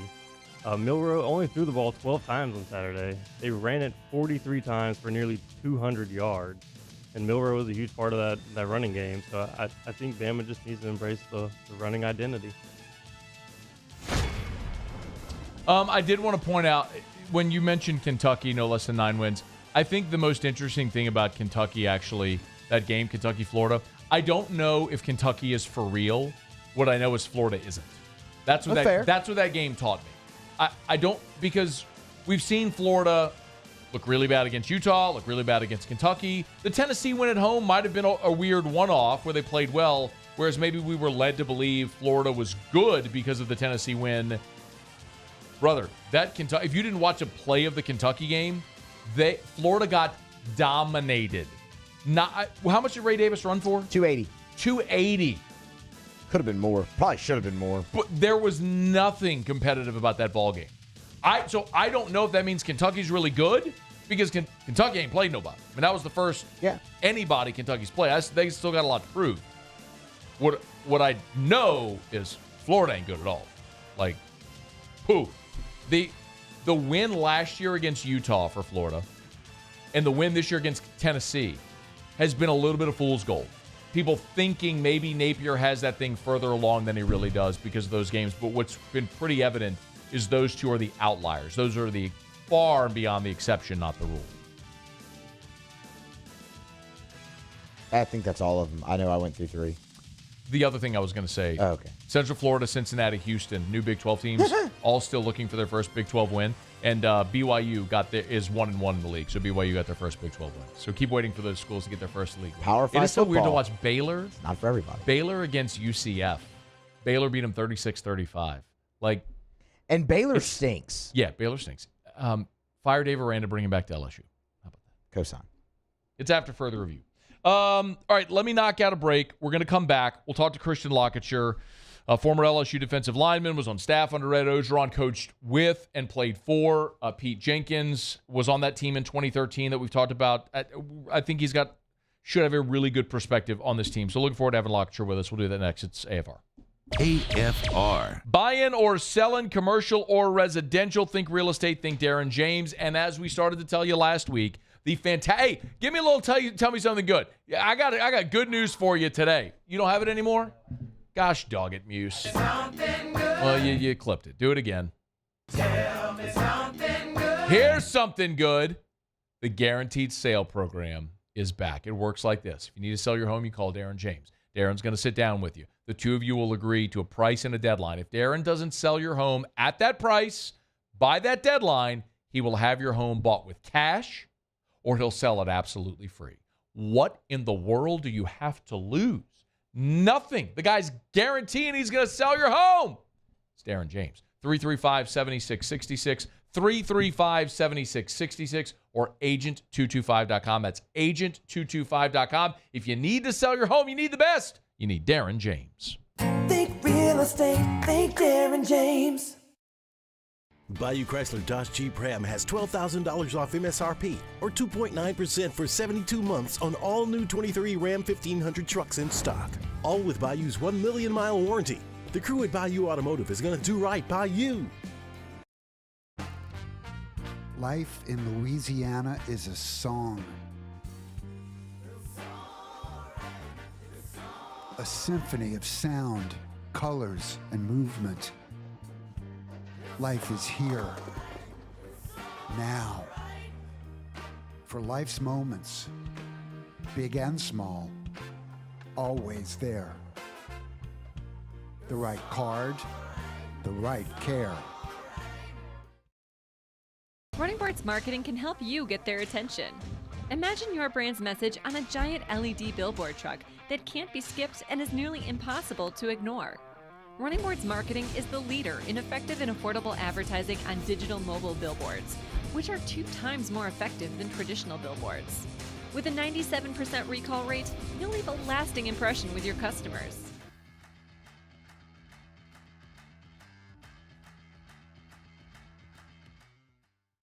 Hello, Samantha, dear, I hope you're feeling fine. And it won't be long until I'm with you all the time. But until then, I spend my money up right down on my last dime. Come home, live Baton Rouge.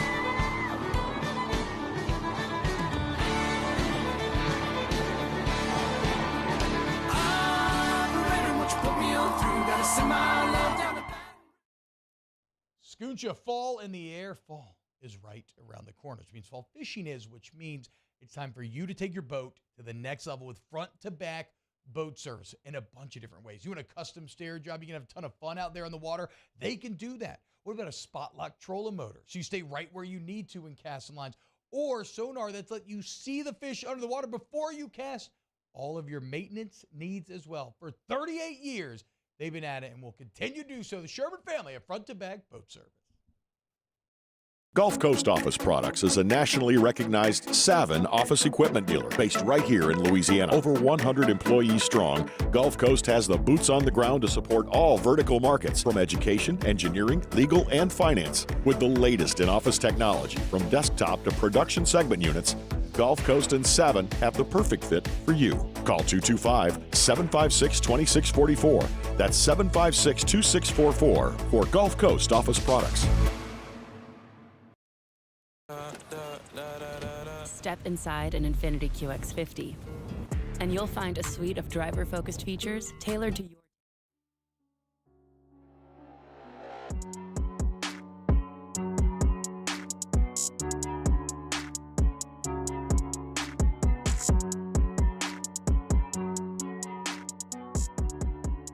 After further review with Matt Moscona, presented by Relief Windows. Windows, doors, siding. Call 288-8138 or visit reliefwindows.com. We all know LSU there on the defensive side of the ball. It's been a struggle. Wanted to welcome our buddy Christian LaCouture onto the show because he's got a lot of perspective that sort of mirrors what this LSU team is going through. And wanted to have him on today. Christian, we appreciate you as always, man. How are you? Good, man. What's going on, my man? Well, I think everybody's just sort of chopping through what happened on Saturday night and trying to, get a handle on what happened and how they try to improve it. Specifically want to talk to you today because you have a lot of experiences during your time at LSU that have some similarities to what's happening right now. Let me start with your freshman season. 2013 was a year where LSU had an elite-level offense and a defense that, quite honestly, just wasn't as good. You played in every game as a freshman back in 2013. What is that like, Christian, where the offense is so good, but the defense is struggling? Take me into the locker room, the team meetings. What is that like? What are they going through right now? Well, obviously, like you said, Matt, it's very frustrating. Obviously you see on the other side of the ball, like we saw in 2013, having a really great offense, and you're just trying to match that. And, you go back in the film room, you're watching tape, and you're trying to get better at practice one day at a time. And, just trying to get that effort to try to match that offense. And, like you said, we had it very similar in 2013. And, it is frustrating because you see, a lot of excellence on that side of the ball, and you're just trying to match it. So you just try to go to work every day, man, and practice. And you're going against a great offense. That's a great thing. Just looking at it from a positive side, Matt, is you're going against somebody in practice every day that is, going to be one of the best offenses in the league. And, if you can go against them, and, you can do it on the field on Saturday. So we kind of looked at that as a positive my freshman year, and really tried to make sure that we brought our best every day to practice. And when you watch this defense right now, Christian, what do you see that seems to be going so wrong? Man, you know me, Matt. I always watch Lion play. That's how I watch games, man. But just watching the game last week or on Saturday, obviously up tempo is a huge thing. We've known that with Lane Kiffin for many years, and he's going to try to make defenses tired. That's his thing. He's always done that. When I was at LSU playing and then coaching, he's known for that. That's what he's known for. Technique is always a big thing. Coach Pete Jenkins is coming back. That's going to be a huge thing. I know that very well. He's a master of technique. Technique's a big thing. Having hand placement and being able to get off block.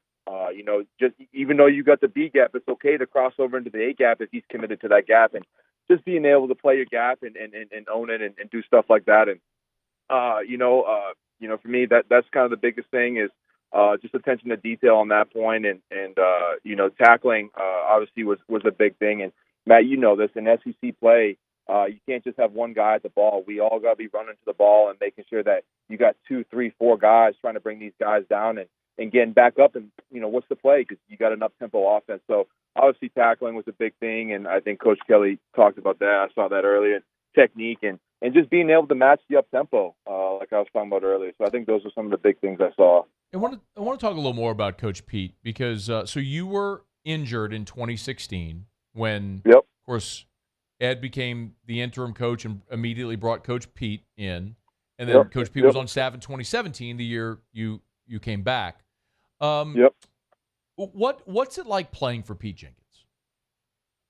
Matt, I could say that was my best year at LSU is when I had Coach Pete and Coach O, and there was a lot of things and a lot of reasons why, and I think that's why I'm really excited that Coach Pete is back. He is a master of technique. You have to know what kind of block you were getting every play, and he's going to make sure you know that.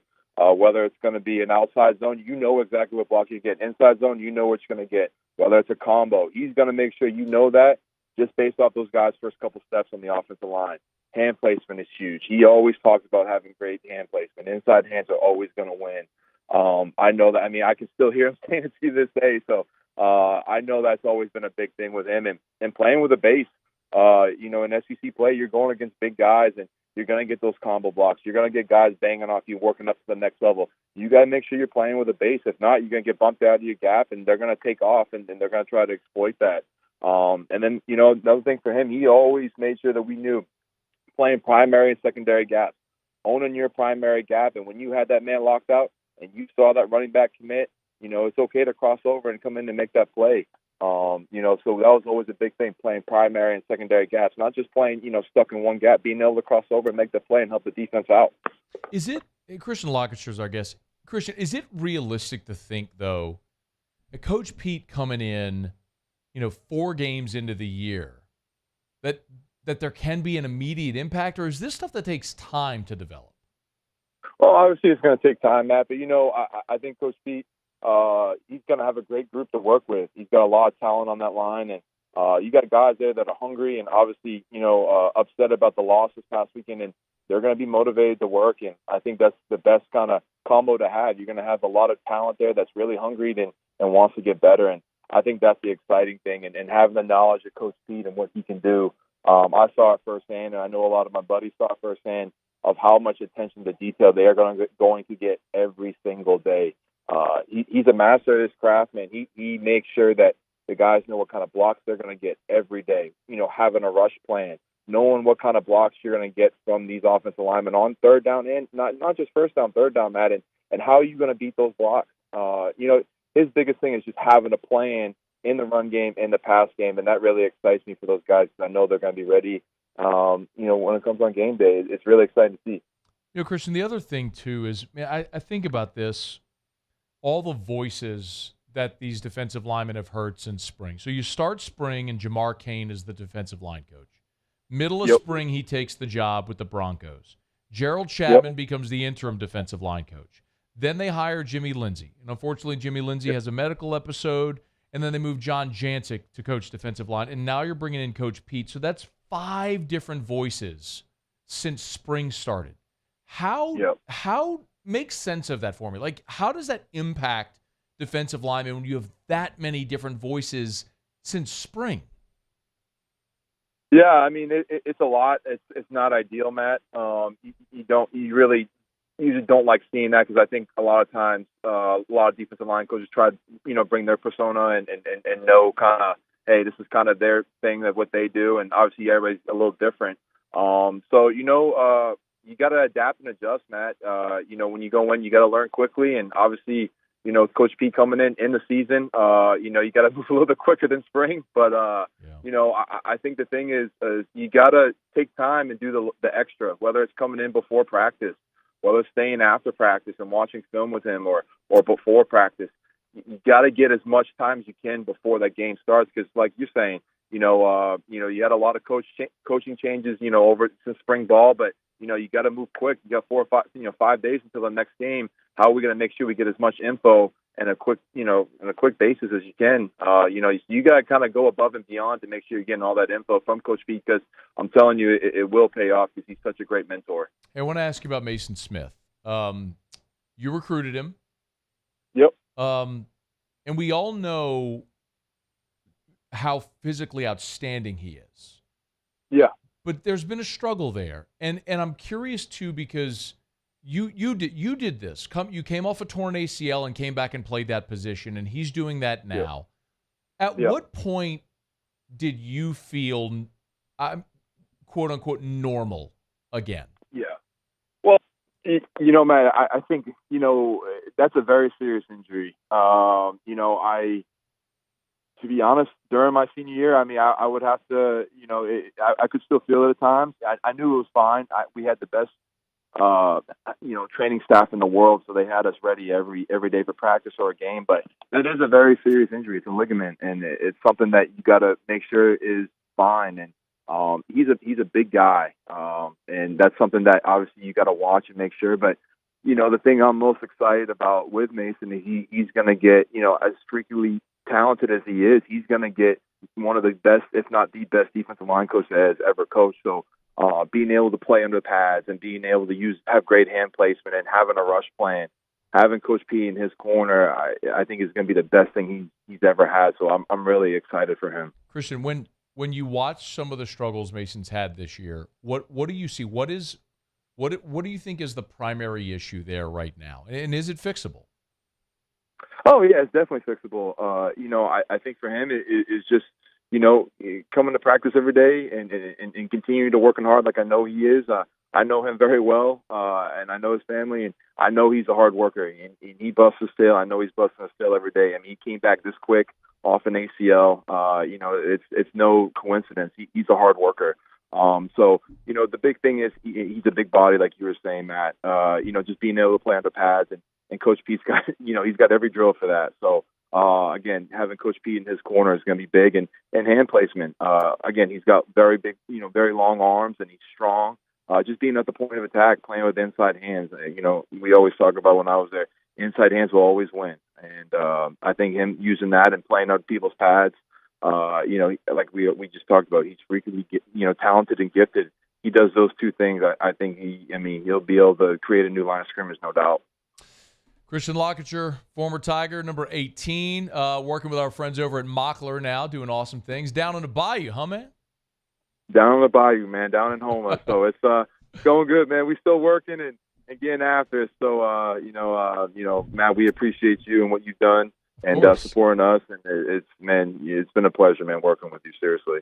Hey, you're the man. I always appreciate when we get a few minutes to visit. Hopefully we'll have you in studio soon if you can wiggle free. So, I appreciate it, man. Thanks for having me on, and cheers, man. All right, buddy. We'll talk soon. That's Christian LaCouture, former Tiger great. Perspective, too, man. I mean, came to LSU, was on that team in 2013 where you had the great offense and the defense struggled, and went through an ACL injury, played for, coached with Pete Jenkins. It's a great perspective. Recruited Mason Smith. Christian's time playing and coaching at LSU spanned this era that really coincided with a lot of what's going on right now. So appreciate a couple minutes there. Hey, we're brought to you by Michelli Weighing and Measurement, Michelli.com, Michelli.com. Of course, why would you ever do business or go to an out-of-state calibration lab where turnaround time might be 8 to 10 weeks when Michelli can get something calibrated for you in 7 to 10 days? And they're here. They're local. They love to do business with a handshake and a smile. It's Michelli Weighing and Measurement.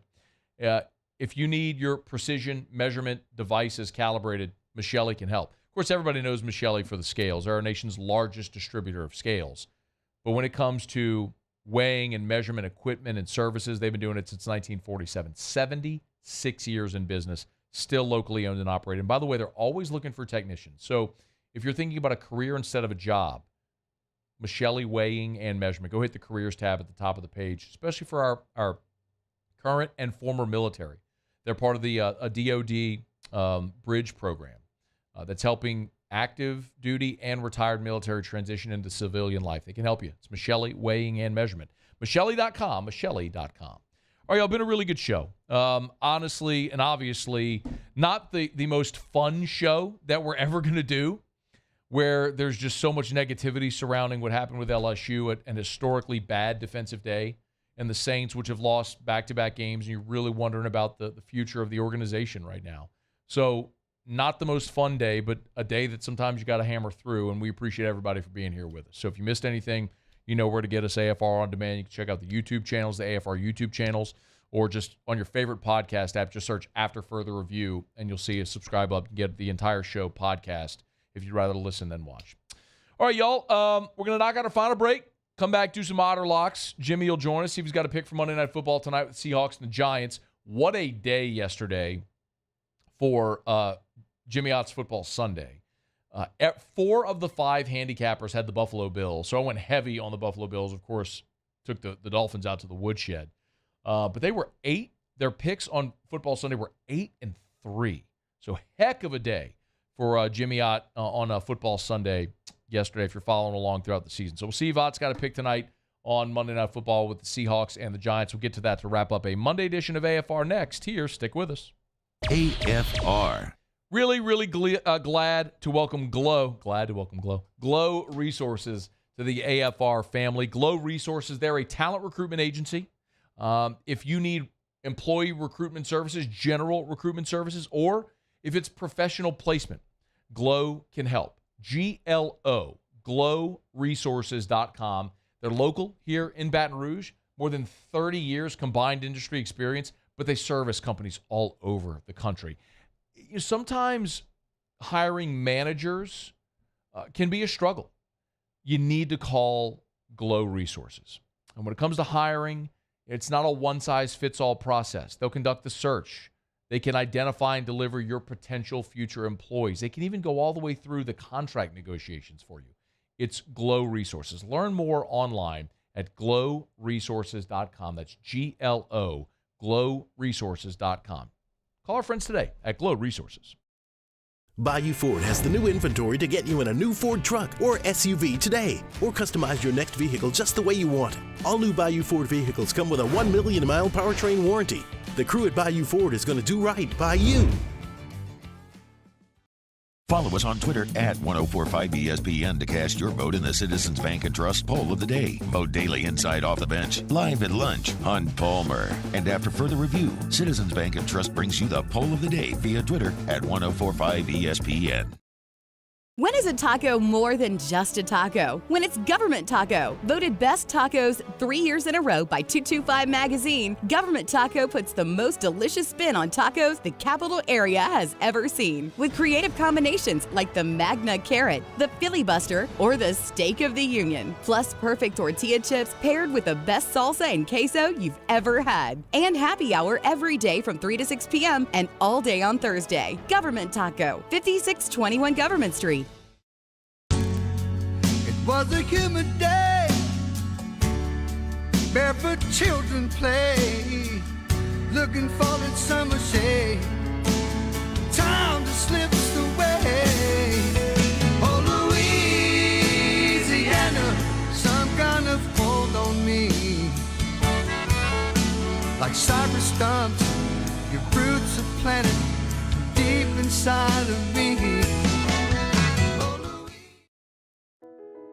I've been doing business with Luba for 25 years. They're dependable, trustworthy. It's just the attention to detail with our clients. Our folks have years and years of experience. They're highly trained professionals. But many companies have that asset. What I'd like to think makes Luba a bit different is that we use those talents in a way that truly is dedicated to serving the needs of the folks who depend on us.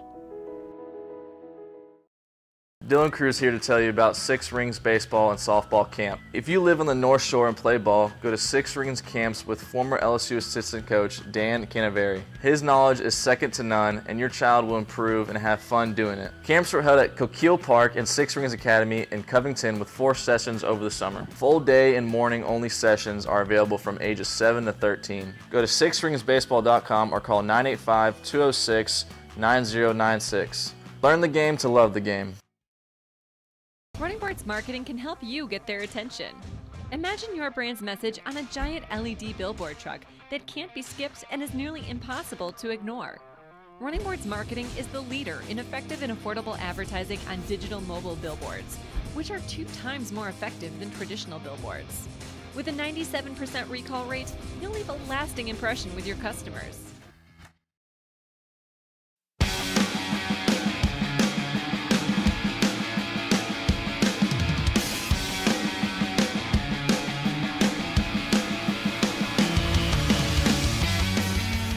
After further review with Matt Moscona, presented by Relief Windows. Windows, doors, siding. Call 288-8138 or visit reliefwindows.com. All right, down the stretch, we come final segment here on a Monday edition of AFR, presented by Relief Windows. As always, salute to our friend Brandon Holly and the gang over at Relief Windows, now doing indoor shutters as well.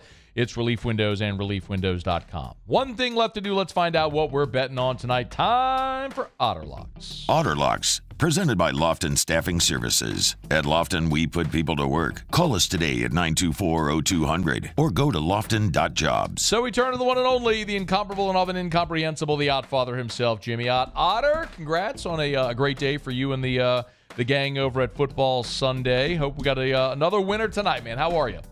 They're real good, yeah. Our 5 contributing handicappers went a collective 6-1 yesterday, including 4 of us on Buffalo. So that was a good day, a really good day down at the Beau Rivage yesterday. Tonight's game, Matt, the Giants, after those 2 games on the West Coast, they come back home, got a little extra time to prepare, playing a Thursday night game against San Francisco. And the extra time has allowed them to get 2 offensive linemen back, 2 of their starters back tonight.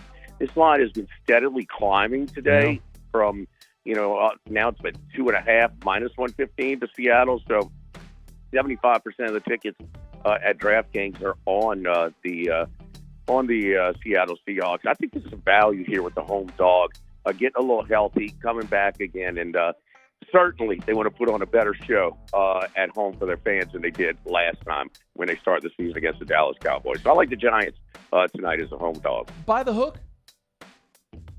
It's expensive. Okay.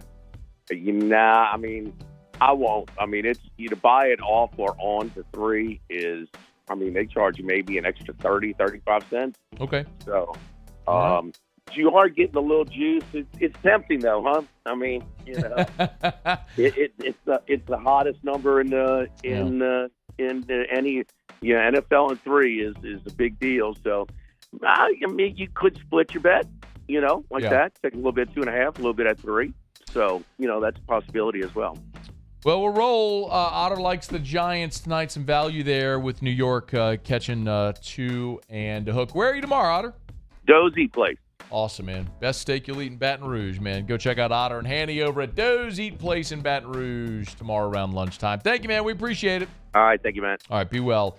Of course, Jimmy Ott and Hanny weekdays live at lunch. Brought to you by our friends over at Hudco Roofing. HudcoRoofing.com. Tell you every single day, do business with someone you know. Hudco Roofing and HudcoRoofing.com. Baton Rouge to Bossier, all points in between. If you need a roof repair or roof replacement, we're happy to help. Just give us a shout over at Hudco Roofing. You can log on to HudcoRoofing.com. The other thing, last week, the state of Louisiana finally announced terms of their fortified roofing program. Been telling you about that. The legislature passed it. Up to $10,000 in grants available for your home for a fortified roof. Learn more. Go to HudcoRoofing.com. You can hit the fortified icon right there on the homepage, or just give us a buzz, 364-1007, 364-1007, 364-1007, or go to HudcoRoofing.com. Happy to help walk you through everything that has to do with fortified roofing, how you can apply for that grant money. We'll walk you through the whole thing. It's Hudco Roofing. Do business with someone you know. That's us at Hudco Roofing and HudcoRoofing.com. All right, y'all, just about going to do it for us here on a Monday edition of AFR. You have to tell me something good, still Handy Muse. Just one more time on the way out. Tell me something good. I got something good. What's that? The show is over. That's true, it is. And hopefully tomorrow we come back, everybody's in a better mood, and talking about it, the Saints and the Tigers can get back on track heading into this weekend. All right, Muse, Paulie, appreciate you fellas. Y'all have a great night. Enjoy Monday Night Football. We'll see you tomorrow at 3. AFR. As we get on down the road, let me remind you about the aesthetic medicine and anti-aging clinics of Louisiana. Bluebonnet in Baton Rouge, Ambassador Caffery in Lafayette, and online, theantiagingclinics.com. That's theantiagingclinics.com. Want to look and feel like your younger self? They can help. A simple blood test can let you know if you're a candidate for hormone replacement therapy. I highly, highly, highly recommend it. Set that appointment. Go in. Simple blood draw. You meet with Dr. Todd Howell. Take a look at your blood labs and let you know where you might be deficient. I mean, every man, I think, generally we know about menopause, which happens, of course, in women as they age. Well, men go through something similar. We go through andropause. As our body creates less of the testosterone that contributes to how we feel, Dr. Howell can safely and affordably supplement you to get you back to healthy levels, to have you feeling like your younger self. It's the Aesthetic Medicine and Anti-Aging Clinics of Louisiana. Baton Rouge, Lafayette, and online at theantiagingclinics.com. I've been doing business with Luba for 25 years. They're dependable, trustworthy. It's just the attention to detail with our clients. Our folks have years and years of experience. They're highly trained professionals, but many companies have that asset. What I'd like to think makes Luba a bit different is that we use those talents in a way that truly is dedicated to serving the needs of the folks who depend on us. There it is, the extra mile, on the border of expected and extraordinary, for those willing to go further, like vans customized for work or play, with safety and tech to keep you connected, supported by a 5-star sales, service, and finance team, and backed by the 1-star you know. So go the extra mile. It's never crowded, because so few have what it takes to go there. Mercedes-Benz Vans.